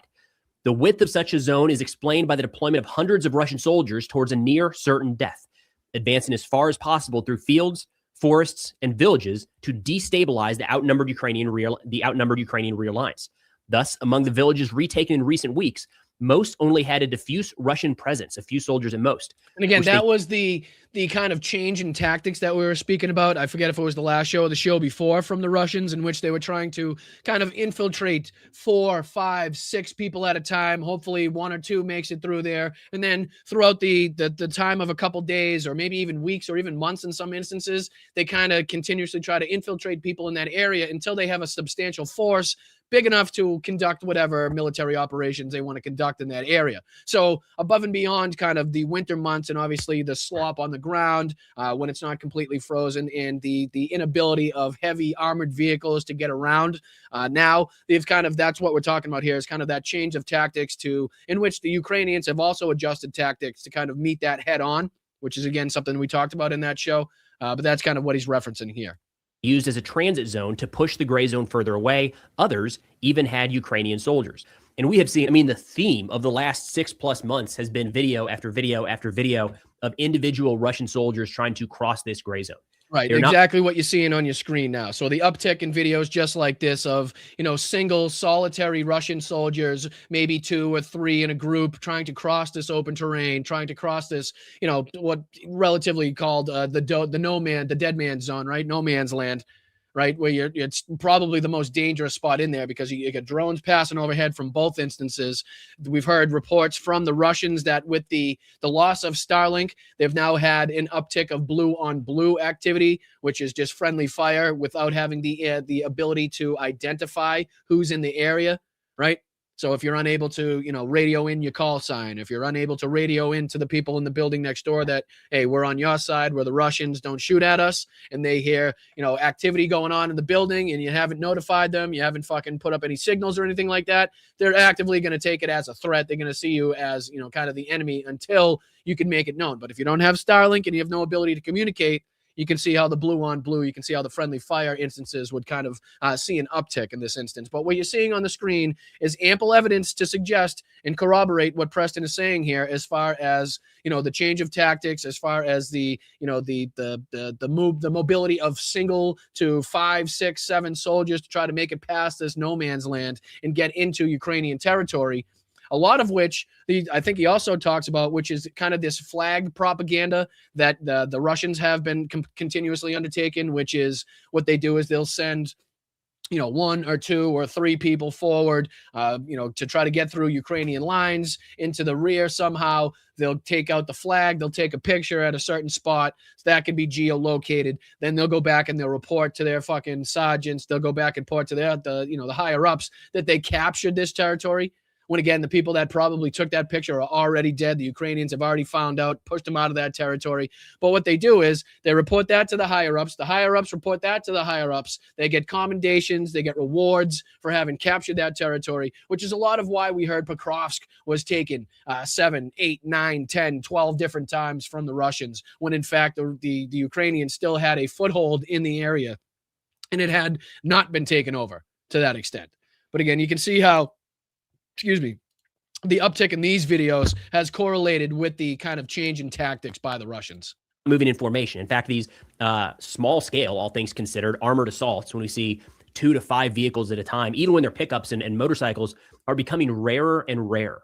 What has been the theme for a while now is Russian soldiers dropped off 5, 10, 15 kilometers behind this gray zone, and they're walking forward either individually or in pairs. And we're seeing just a lot of those getting hunted down and killed by Ukrainian drone operators. A lot of these people are just being thrown out there to expose where the soft points are, right? So they're not even necessarily being thrown out there in hopes that they make it through, or in hopes that they actively, get to undertake their military goals or engagements. They're basically just throwing people out there to see where the soft points are, to see where they can get people through, where the least amount of drone activity is. You know, if you see a lot of people you're throwing over here dying, okay, let's not throw people in there. Let's try this area. So it's basically just cannon fodder that they're continuously throwing out to kind of, probe the front lines to see where the soft points are, instead of, again, doing it by other bases, other aspects, and not, throwing your men to the wolves, so to speak, and using them as the fucking cannon fodder to see where you should be going. Right. But that's what they're doing, which is, why, again, you've seen an uptick in videos just like this. This gray zone that Moline is talking about is something we're going to go into further depth later in today's video, where I think there's a really good assessment of what this actually means for modern warfare. Now, I'll put up a map here put together by Clement Moline to kind of outline where this is currently taking place, because it's not being reflected right now on kind of public mapping services, kind of the traditional. No, and again, this is a good little graphic to kind of depict the difference, the kind of space in between the two front lines. As you can see, the red clearly depicted from the blue. You can clearly see the gray zone, or where it's depicted here as neither, the green zone in between, which is kind of that no man's land that's being talked about. People trying to infiltrate different points and areas in that to see where there's least drone activity, the least people being fucking, stationed and put into that position to see where they can get across. But you can see and depict just where the activity coming from the Ukrainians is coming from. So right out of Ternovat, you can see all over to the north, to the south. So they're definitely attacking this area with a substantial force, from what we've seen as of recently, which is more of a defensive tactic, right? Obviously. When you look at Deep State or Live UA Map or Rybar or even Syriac, we're not seeing this progress updated as rapidly. So looking at Moline's map here, he says the counterattack is unfolding in two main directions. I mean, that's to be expected, because a lot of the military videos, a lot of the maps are typically 24 to 48 hours kind of behind. A lot of that is to, again, not give away to a large extent the movements as they're happening, so that they can be combated by the enemy. A lot of that is to, so you can double check information and to corroborate and confirm information. So you're not putting it out right away and then finding out that it was Russian propaganda or again, just total dis or misinformation. So a lot of these kind of maps, and again, it seems to be that the Syriac map is most, from what I've seen and, from my research and looking at it, is more quick to kind of change what is being reported from one side or the other. The Deep State map here, Not that that's what you're looking at, but the deep state, Matt, in general, which we look at, is typically a little bit slower to show us the progress because it needs to be, again, confirmed by multiple sources. I don't know how exactly they go about doing it, but I would suspect that they do their due diligence in trying to confirm all of the movements before they put it out there as an official kind of act there. But again, I'll let this go on. And has enabled an advance of 5 to 10 kilometers into the gray zone. Ukrainians have deployed their assault brigades, which regularly play the role of firefighters to clear out the presence of a few Russian soldiers, as in Dobropilia last summer, in Kupiansk, in Avnivka, in Pokrovsk, in Stepnorysk. This is the strategy that we have seen Ukraine put together to counter the Russian infiltration tactics. And this is exactly what we're talking about, seen playing out on your screen right here. So a small group of Russians being combated by a small group of Ukrainians. Right, these people, the Russians, probably, who knows how long they've been in that house waiting for, others to arrive so they can get a force big enough to do anything. They had been found out, clearly either spotted by drone or by heat signature or radio wave, whatever it may be. But obviously, being met by a force as of the same size, right? So not risking a substantial armored force, not risking, a substantial force over and above what you need, but meeting the threat basically with the same amount with the same force that they're coming at you with here. Fortunate at this point to have interviews with a couple different Ukrainian soldiers taking part in those operations, where it's a small strike group, an assault detachment, call it squad to platoon size, maybe 12, upwards of 20 at times. And they push through. They have very, very, very detailed intelligence of the area they're moving into, and they have a set objective. Move through this series of buildings, clear to here, and stop, and then pause and regroup. But they are flushing the Russians out of some of these areas. And very similar to the video that we watched the other day about the industrial complex in the northwest of Pokrovsk. That we saw kind of the Ukrainian and the mission that they undertook in making sure that the Russians were pushed out of that little stronghold that they were trying to undertake as well. So a lot of this is kind of, again, corroborating the information being reported. A lot of this is corroborating the video information, the video evidence that we're seeing here on your screen as well. So again, just to kind of show you that a lot of the things that we're reporting, a lot of things that we're telling you are actively being corroborated and confirmed by not only other sites, but the video evidence on your screen here. It's not like a hasty counterattack that you might expect in a situation like this when the Russians get overextended, as they have in multiple areas of the front, but instead a very carefully planned, very heavily resourced, very deliberate set clearance operation. We, again, as Moline mentioned, we've seen this play out in multiple areas, and it does look like that's what we're seeing right now in the Zaporizhia direction. He says the Western access enabled the Ukrainian army using armored vehicles across multiple axes to clear the small town of Tervate, where a few Russian soldiers had infiltrated, and to regain control of the 2024 defensive line, obsolete but equipped with useful obstacles, and the banks of the Haicher River. Now, the full question is whether the Ukrainian advance will continue further south and therefore move out of the gray zone to enter the area that was under Russian control. And that's kind of where I want to dive off of this video with that specific question. Like, is this something that we expect to continue?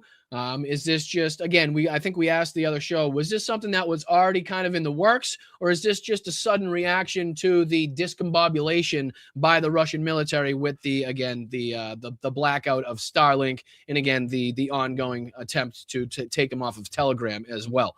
So I don't know how this kind of coincided. I don't know if one had to do with the other. I don't know if it was the chicken or the egg that came first on this one. But again, the question of whether or not we could see this continue, I think will be kind of talked about here.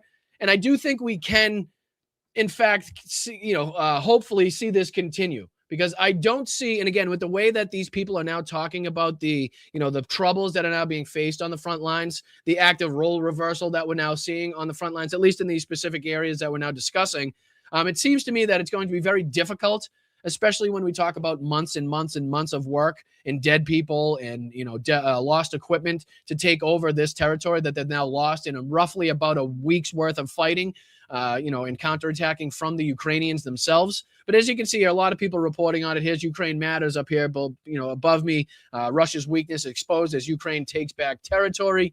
Russia's progress erased in 1 week. Russia fails to halt Ukrainian counteroffensive. Ukraine goes behind Russian lines.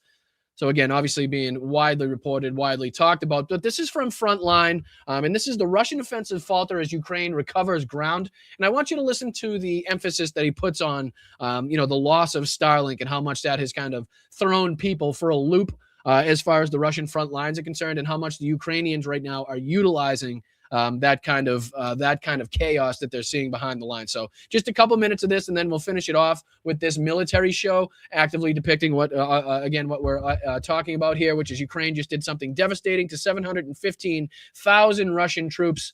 Hopefully we'll leave enough time to dive into a little bit of that. So I appreciate you again. Again, this is Frontline. Russian offensive falter as Ukraine recovers ground. And let me just play a couple minutes of this. I do appreciate you guys.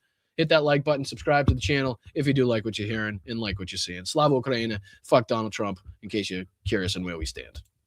And right now, the Russians are having a difficult time because they've had the Starlink satellite communication system turned off relatively effectively, and almost overnight, Ukraine implemented this whitelisting system with SpaceX. So if you're a Ukrainian soldier or if you're a Ukrainian volunteer and you've got a Starlink system, you can now register it with the Ukrainian Ministry of Defense. And if you don't register your Starlink, it just won't work within the borders of Ukraine. So again, this begs two questions here. And again, good to see that there's a process already set up for the Ukrainians to register their Starlinks within the borders of Ukraine and to keep those working, while also putting the Russian Starlinks on a blacklist. And not only that, even if the Russians, from what I've read and from what's been reported, even the Russians do find a way around kind of the blackout from the Starlink, they can also be kind of flagged or tagged as, I forget the word that they use, but definitely I think it's something like unaffiliated servers or something like that, and they can be shut down after the fact, which is good to see that there is a process. But it kind of begs the question, two questions I would suspect,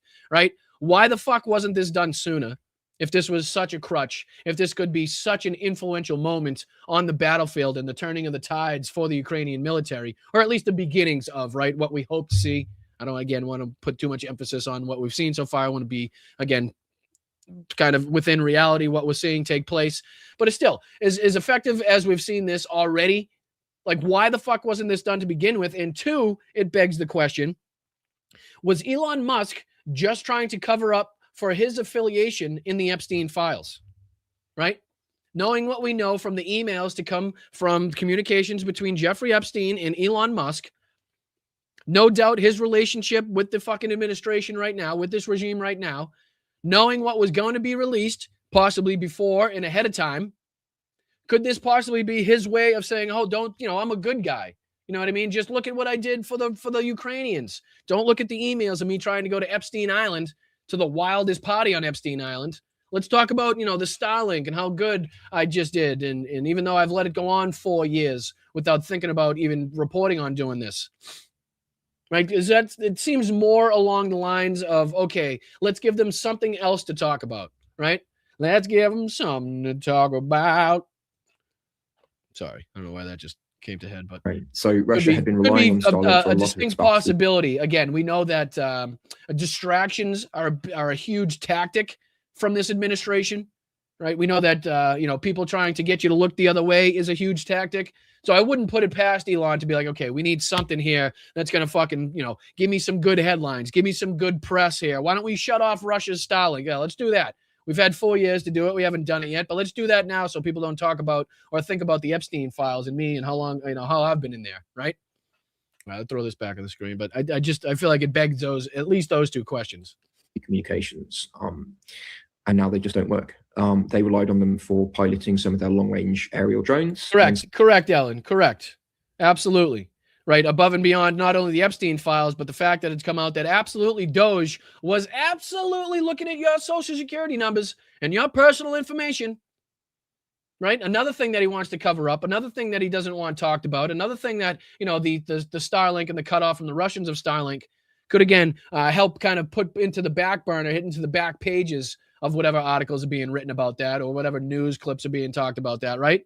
So great job, Ellen. Thank you so much. We do have a fantastic chat here, the smartest on the internet, the smartest on social media, and I do always appreciate you guys. So you're 100% right, Ellen. Thank you for bringing that up as well as another point of contention, another reason why he might be doing this, as to try to get some better press, more favorable press. Some of their ground drones, and they don't work anymore. So this has been really disruptive for the Russians. And at the same time, the Russian government has banned or heavily restricted Telegram, which is also Telegram is a popular Russian messaging app, which doesn't really get that much use in the UK, but in the post-Soviet space in Ukraine, Russia, etc., it's ubiquitous. Everyone uses it. So a lot of military activities in Russia is coordinated on Telegram, even though it's not secure, and it's always been heavily suspected that the so a lot of military programming, a lot of military coordination is still active and ongoing and utilized by the Russians on Telegram, which is why you can see that the Russian military, the Russian government is trying to crack down on that and to get everybody to utilize their, their government, their government-backed app that they want people to use, in which they could hear through the microphone, see through the fucking camera at any and all points, kind of like China, right? But again, it goes on. He depicts, just how kind of detrimental it's been on the front lines to not only the Telegram aspect, but also the Starlink aspect. Russian security services have had access to it, but even that level of access has not been enough. So the Russian government is pushing Russians to move over to this new app called Max, which is developed by the Russian government and is, heavily controlled. It's essentially a version of the Chinese WeChats.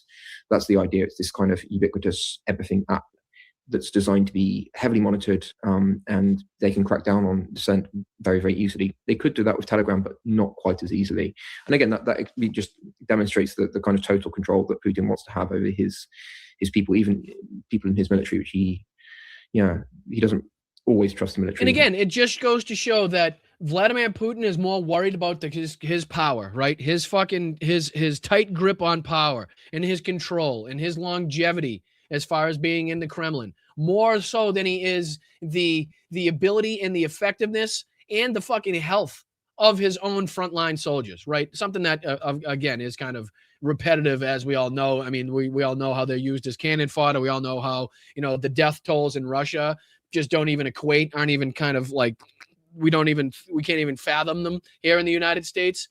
But again, this just goes to show that even though he knows it's going to be a problem, he knows it's going to be a hindrance, he knows that it's going to be have a huge effect on whether or not his military can communicate or how they communicate, he's still more willing to get people to use the Max app so he can control them as a population over and above, again, the effectiveness of being able to use Telegram as a military communications platform.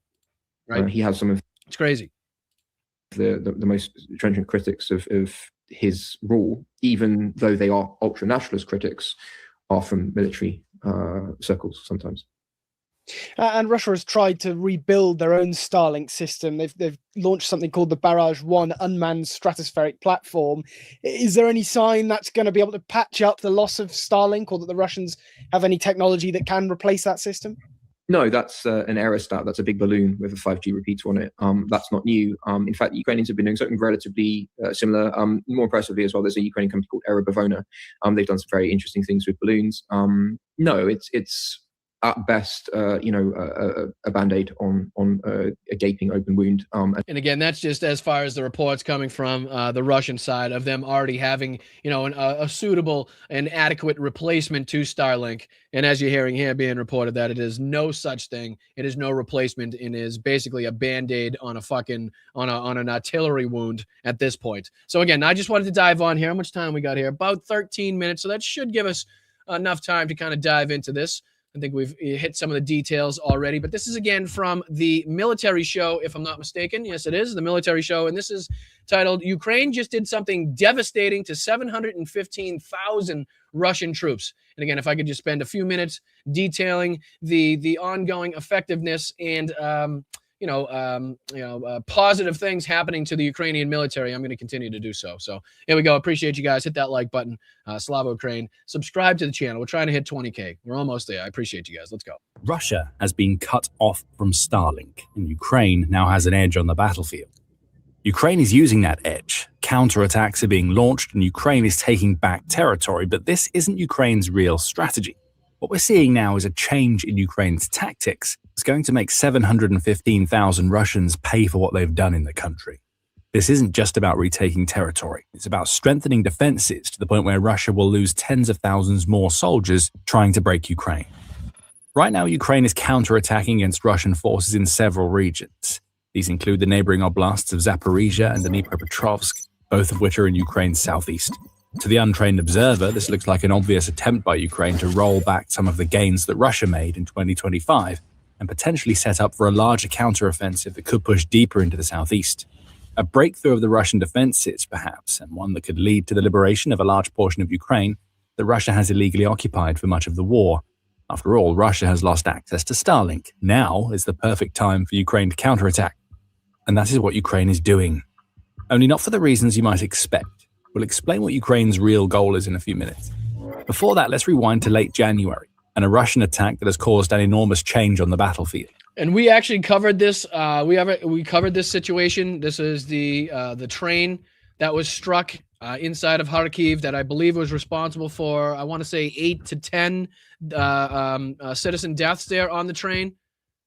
So again, this kind of he'll talk about here how this kind of sparked a change in something that, just think about it. If this took place in our country, what would another country's attack on a civilian fucking train be considered in the United States? Nothing other or less than an act of terrorism, right? Nothing. That's exactly, the people would be hunted down to the ends of the fucking earth if they ever did this. So again, you can see how this kind of, and this isn't the first instance, but just kind of the main one that they're focused on here. This is again something that took place all throughout Ukraine and continues to do so to this day. On January 27th, The Guardian reported that Russian strike drones had hit a passenger train in northeastern Ukraine. This was no strike against a military target. It was a terroristic attack that left 5 people dead in the Kharkiv region.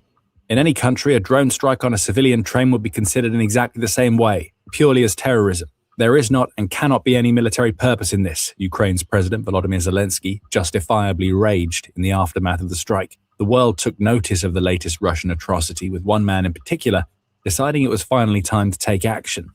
Following Russia's brutal assault on the Ukrainian civilians, Elon Musk instructed SpaceX to shut down Russia's access to the Starlink satellites that Putin's forces had likely used to attack the train.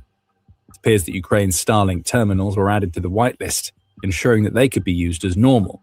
Russia's, on the other hand, either went on a blacklist or are now being highlighted as illicit terminals when Russia attempts to use them. That's what the word I couldn't think of. Illicit terminal. So again, even if they do find some kind of secondary workaround, to the blackout here, they can still be fucking found out and kind of shut down as illicit terminals so that they can't get any more use out of them. And again, to give Ukraine the ability to register theirs inside of the borders there so that they can continuously work is, again, good to see that they at least have a plan worked out. But I'm still not sold on why this was undertaken. I know it was just reported here to suggest that because of the recent attack on that civilian train, that's why Elon Musk decided to ask. But I find that extremely fucking hard to believe, considering the ongoing atrocities that we've seen on apartment buildings, we've seen on kindergartens, we've seen on hospitals. I mean, you name it, and we've seen ongoing attacks and atrocities. I mean, Mariupol, Avdiivka, I mean, you name it, Bucha. I mean, why that didn't set off the fucking alarm bells and why the red flags didn't go off for that being the moment in time in which you should cut this shit off, or even well before that, is fucking beyond me. But again, I'm not willing to give him the benefit of the doubt to suggest that one action was enough to suggest or throw him into a tizzy to be like, oh, we definitely have to shut these things off now. Not buying it. Move caused chaos in Russia's ranks. As David Hambling, writing for Forbes on February 6th, explains, the effects on the Russians has been catastrophic, with some units reporting 90% loss of internet communications. There have reportedly been a rash of friendly fire incidents as the Russians struggle to tell friend from foe. Command and control. Well, again, just think about what would happen if you were out in the midst of a battle, in the middle of a battlefield, in the middle of winter with fucking, minus 20 degrees Celsius temperatures out there. You're in the snow, you're in the soaking wet. And next thing you know, 90% of your internet communications goes down. Like, you're going to be freaking the fuck out, right? You're going to be bugging the fuck out that you can't contact anybody in the area. You don't know who's friend, who's foe. So that next sentence to say that there's reportedly been a rash of friendly fire incidents, blue on blue, is just something that you would expect to see happen come from this. So that's exactly what they are seeing. All of Russian forces are shut down in many areas of Ukraine, as the Starlink terminals that forces once relied on have become useless. Russian soldiers are shooting each other, getting lost in the wilderness of Ukraine, and frankly, falling apart across the front lines. Good. Continue to do so. Not only does it save Ukrainian ammunition, but it also wipes off these fucking invaders off the battlefield without endangering any lives of the Ukrainian military. So let them continue to fucking hunt themselves down, take themselves down, blue on blue, friendly fire, whatever you want to call it. Have at it, Russians. Starlink shutdown set the stage for what Ukraine is doing now. As United 24 media reported on February 11th, the Starlink cutoff has left Russia's troops vulnerable to Ukrainian counterattacks. Any alternative that Russia attempts to deploy is undercooked and nowhere near effective enough to overcome the loss of Starlink. And even Russian military bloggers are claiming that losing access to Starlink has undermined Russian frontline positions by making communications and battlefield management almost impossible. Ukraine is taking advantage of that with a push forward into some of the most vulnerable Russian positions, David Axe reports in a February 11th article for Euromaidan Press. Ukraine has amassed what Axe calls a powerful force of Ukrainian assault troops. Those soldiers are being supported by mechanized assets, including US-made tanks and infantry fighting vehicles, which Ukraine is using alongside Swedish armored personnel carriers. With this armor backing them, Ukraine's assault what are the troops names? What are the names? Back in Business, and what was the other one? Fuck, I can't make it out. Bad something. Is it Bad Bunny? Bad Bunny? A1, M1, A1? Back in Business, and then I wonder if they gave him that or if those came associated with those tanks. sweeping through some of the occupied territories in the southeast of the country. In particular, Ukraine's assault forces are focusing on the no man's land that exists in the Dnipropetrovsk and Zaporizhia regions. Their goal is to take out the small numbers of Russian infiltrators that have managed to enter these areas, transforming what had become gray zones in the war into territory that Ukraine fully controls. And that's how you win wars, ladies and gentlemen, step by step, territory by territory, fucking mile by mile, foot by foot, yard by yard, right? So if you can now turn these, what are now called gray zones, or again, what we were discussing as the no man's land here, and you can turn it from a gray zone into a blue zone, and you can continuously do that all over the front, then again, it has, obviously you're going to have success, right? That's exactly what you want to see. That's exactly how this is going to be taken back, if and when it is going to be taken back. That's how it's going to be done. It's not going to be these substantial chunks taken at a single time. It's going to be, village by village, territory by territory, again, foot by foot here. And that's exactly what we're seeing undertaken. Stick with us as we're going to dig deeper into these goals a little later. We've already seen Ukraine make some substantial gains in Zaporizhia over the last week. Notice the snow. This is probably another aspect to a lot of people that are, digging around for footage and information and, video clips on different websites. Just be mindful.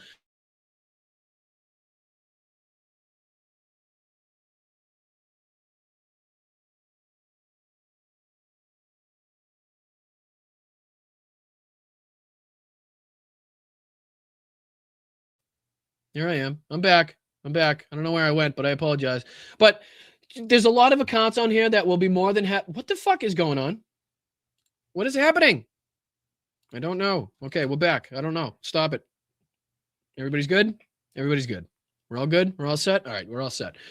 But again, there are more than enough accounts out there that are more than willing to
Anybody?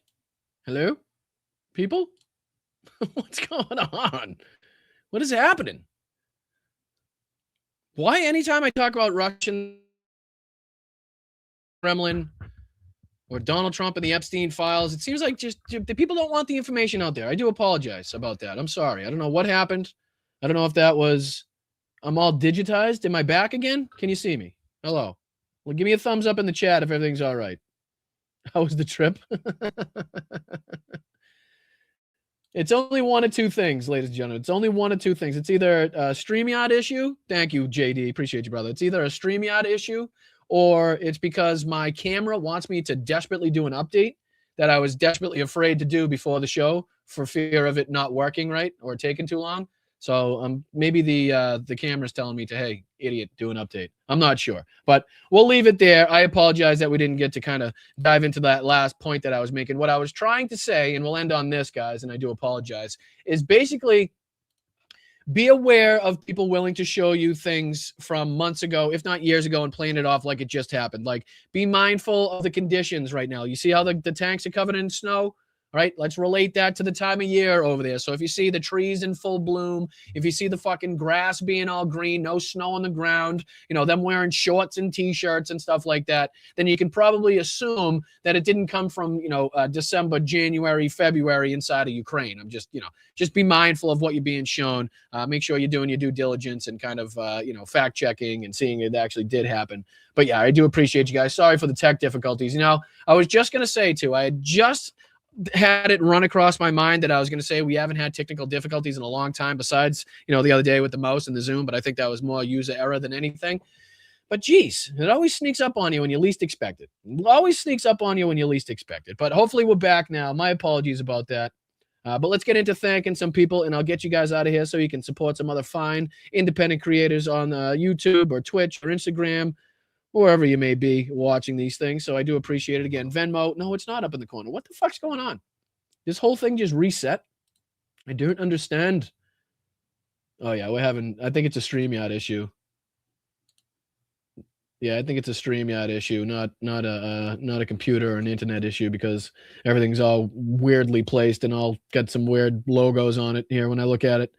So maybe it's just a reset that I need to do with the old StreamYard. So my apologies on that. All right, let's log in to the Venmo. So let's say thank you to some people, as we always do at the end of the show. So if you guys contribute at any point during the show, please stick around to the end of the show, where we always go through and highlight and congratulate and appreciate everybody that contributes. So don't think if it went by in the old chat ski and I didn't see it that you guys won't get recognized, because you always will and always do. First and foremost on the list today, Jenny Faye. How are you, Jenny Faye? I hope you're recovering well. Not only to you to have an extra Roxanne. What is it? Not only to you have an extra Roxanne, you also have an extra Jennifer. It's always good to have a backup in case one of us gets lost. Let's see. I got to actually go into it. I can't even see the whole thing. You wrote so much. Have a good day. And hi, I think it says Ron. Oh, hi, Pop. I see it. All right. Thank you, Jenny Faye. Very much appreciate you and everything. I hope you're recovering well. And again, keep us updated. Keep us posted if you need anything. That goes for Laurie as well. Thank you, Laurie, for everything. And these are over the last couple days, but I want to make sure that we continuously say thank you to people. So it's going to be Laurie, Thomas, Jenny Faye, Damon, Roger, Jeffrey, all of you guys. Thank you so much. Suzanne. Thank you, Teague. Thank you, Nancy. Thank you, Claudia. Thank you, Christine. Thank you, Nancy, again. Very much appreciate you. Karen, all of you guys for contributing over the last week or two. Thank you so much. And we'll get over here into the YouTube aspect of things. And thank you, fine people. First and foremost here on the list today is going to be Peter. Thank you so much, Peter, for the 5. Shout out to you. My observation today is the main reason DJT's DOJ isn't charging any Dems. 1, selective enforcement. 2, discovery would bury all of them. And, you know, a lot of this begs the question as to how far it goes. I mean, we've heard a lot of 9/11 associations also being referenced and brought up. So again, there's no kind of ceiling here. There's no limit as to kind of how deep these fucking files will go, especially knowing what we have, what we don't know. You know what I mean? What's being withheld from us that we haven't seen the full release, and what's kind of in those files that are still being hidden from us. So I wouldn't put it past them, Peter. Absolutely. I appreciate your $5 contribution. Thank you so much. Hope you have a great day. Thank you to Just Saying for the 5 gifted memberships. As always, make sure we're reaching out to Just Saying and thanking her for her passion in her supportive nature of the show. So thank you so much for the 5 gifted memberships and the 5 people that now get to indulge in a membership for a month. Thank you so much. Thank you, Mark, as well, for the 1 gifted membership. Appreciate you. And for the $2 right after. Lutnick was so repulsed he did business with Epstein. Absolutely. That's how fucking sickened he was by his first meeting that he said, that he then set up a meeting with him and his kids in a brunch on the island. So appreciate you continuously pointing that out, Mark. Appreciate you. Peter, back again. Thank you for the 5. Compromat equals power, access, influence, blackmail, insider trading, money laundering. Compromat is Putin's playbook. Absolutely spot on. No notes on that one. Appreciate you for tuning in and chiming in for that much. Thank you so much for the 2 here. The Dumb Island Preview crew of Wealth is Loot. They're all just, they sound so ignorant and stupid and uneducated. And for them to be as wealthy and have the positions of power that they held and to obviously be engaged in the shit that they were engaged in is just mind-blowing. It really is mind-blowing. So appreciate you, Mark. Totally agree here. Thank you, 47 Honeybee, for the $2. Check control key, control plus mouse wheel, zoom in and out. Oh, did I fuck up? Maybe I hit a bunch of buttons? I appreciate that. Thank you for the insight. Maybe that's what I did, because I definitely think it was user error last show. I definitely wasn't blaming it on anything else. It was definitely something I did. So thank you so much. I appreciate that. I'll have to check that out. Thank you, Jordan, as always, for you. Thank you for watching from Ozzy. The Epstein saga gives Ryan and MAGA an easy exit, avoid responsibility, claim they were misled, and recast themselves as victims instead of owning their choice. Absolutely. And I think that's kind of like the best that they could possibly hope for in this outcome, right? Obviously, like, I don't think there's any way in a world in which they come out of this without the shit all over their shoes, so to speak. So I think you're right here. I do appreciate you chiming in. Thank you for the 10 Aussie, as always. Thank you for watching over there. It's very much appreciated, Jordan, as always. Thank you, brother. Thank you, Nina, as well. Strike is over. I'm back to work. Spreading the love. Keep it up, Brian. Thank you, Nina. Appreciate you. Sorry you're back to work, but glad to see the strike is over. Glad to see you're doing what you're normally used to doing as well. Because sometimes, retirement's cool. Retirement's a good thought until you get about 3 weeks into it, I've heard, and then you get really bored and don't know what to do with yourself. And again, a lot of people don't feel that, but a lot of people do. So Nina, thank you so much. Appreciate it. Good to see you back to work there. Thank you, Mark, again. Get back to ranting. I'm trying. I'm sorry. I don't know about the technical issues. I think Putin was trying to shut me down there. Boston Brian, have you checked your email? I check it about twice a week. That's my bad. I'm not too graded on the upkeep of emails and DMs. It's something I have to get better at, but I certainly will check them, Mark, to check them out. I appreciate you. Thank you for the 2. And then Veronica closing it out today. Christy Noam blows. I second that very much so. Probably what's his face there? Lewandowski, if anybody, if we're really talking about it. But thank you, Veronica. I appreciate you. Thank you for the 5. And thank you, everybody else that's contributed in any way, shape, or form, whether that's liking the stream, subscribing to the stream, sharing the stream out, however you guys can help, or whatever financial situation you find yourselves in. If you can contribute, please contribute. If you can't, don't worry about it. You're of no obligation to contribute financially to the show, to watch any piece of content, to watch any of the live streams, to watch any of the shorts, the videos, to see what's going on in the Substack. None of it. So I appreciate you guys, as always. And let me just get out of here. Oh, I can't even see what overlays I have because it's not even. Is it this one? Which one's this one? No, nothing's working here on the StreamYard side of things. So I think I need a refresh on the old StreamYard aspect. So I'll see you guys tomorrow. I'll get it taken care of before the old doubleheader we have on Wednesdays. I'll see you tomorrow at 1 o'clock. Make sure you hit that notification bell. Again, I'm Boston Brian. This is the Blunt Politics Podcast, and I do appreciate you for joining me. Appreciate you for spending your time with me, because I know that's the most valuable thing that you have in your life. So thank you so much for giving me the opportunity to give you my opinions, to share some news with you, to entertain you to whatever extent I do. I really do appreciate it. So make sure you're hitting that like on the way out, and I will see you tomorrow for the doubleheader. Thank you, mods, as always, for everything that you do. And let's give one more big happy birthday to Tiff, please, and thank you. Yesterday was Tiffany's birthday, but obviously we didn't have a show, so I didn't get the opportunity to embarrass her as I wanted to do. But please, if everybody could reach out, send happy birthday over to Tiff. Hopefully she's having a great week. Hopefully she had a great day yesterday, and every day from now on is just as good. So thank you. We wouldn't be here without Tiff and with all the rest of the mods. You guys are fantastic. You've stuck with me through a lot. You fight through a lot of the bullshit with me and have been here since day one, and I can't thank you enough for doing so. So thank you for everything, Tiff. Happy birthday, Tiff. Hope you had a wonderful day and continue to do so.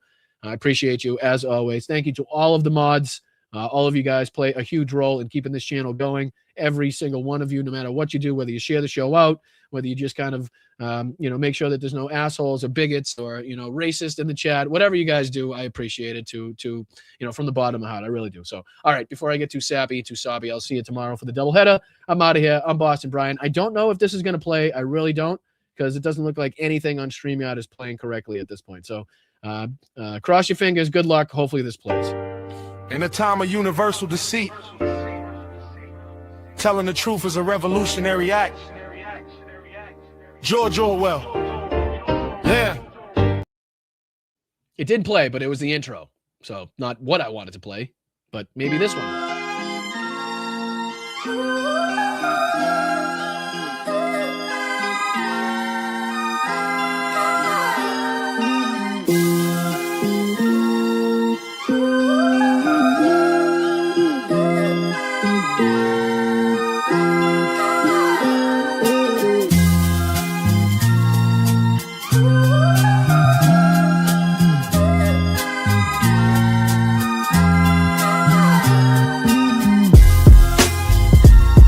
Thanks, Dad.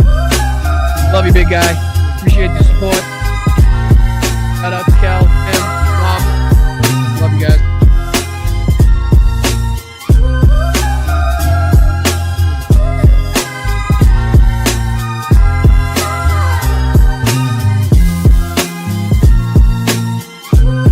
Thank you, Mark. Please tell Elizabeth I said what's up. Please give a shout out. Thank you for everything you guys have done and continue to do. Really appreciate you guys, as always. Thank you.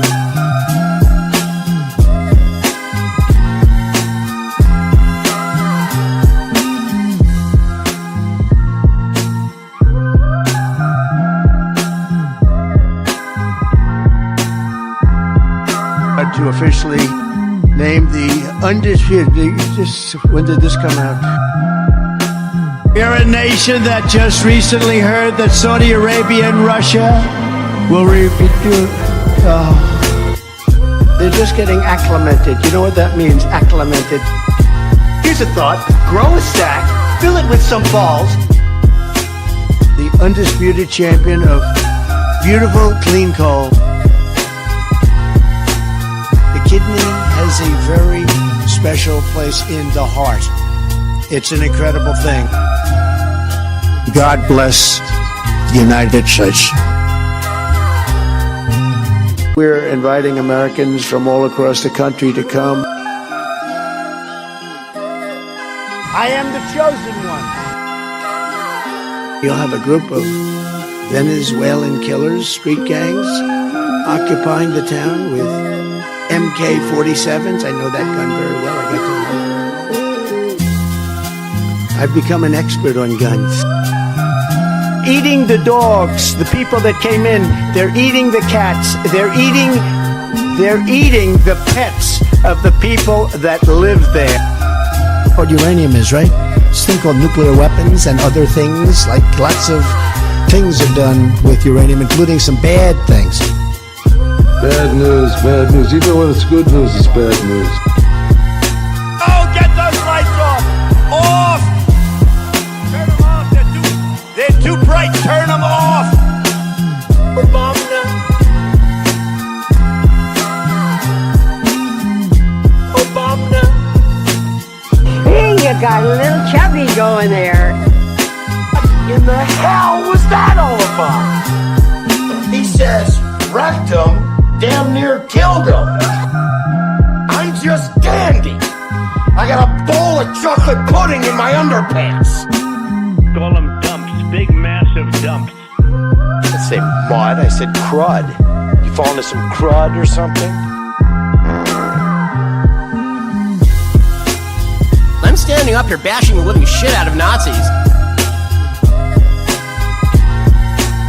Oh, go fuck yourself.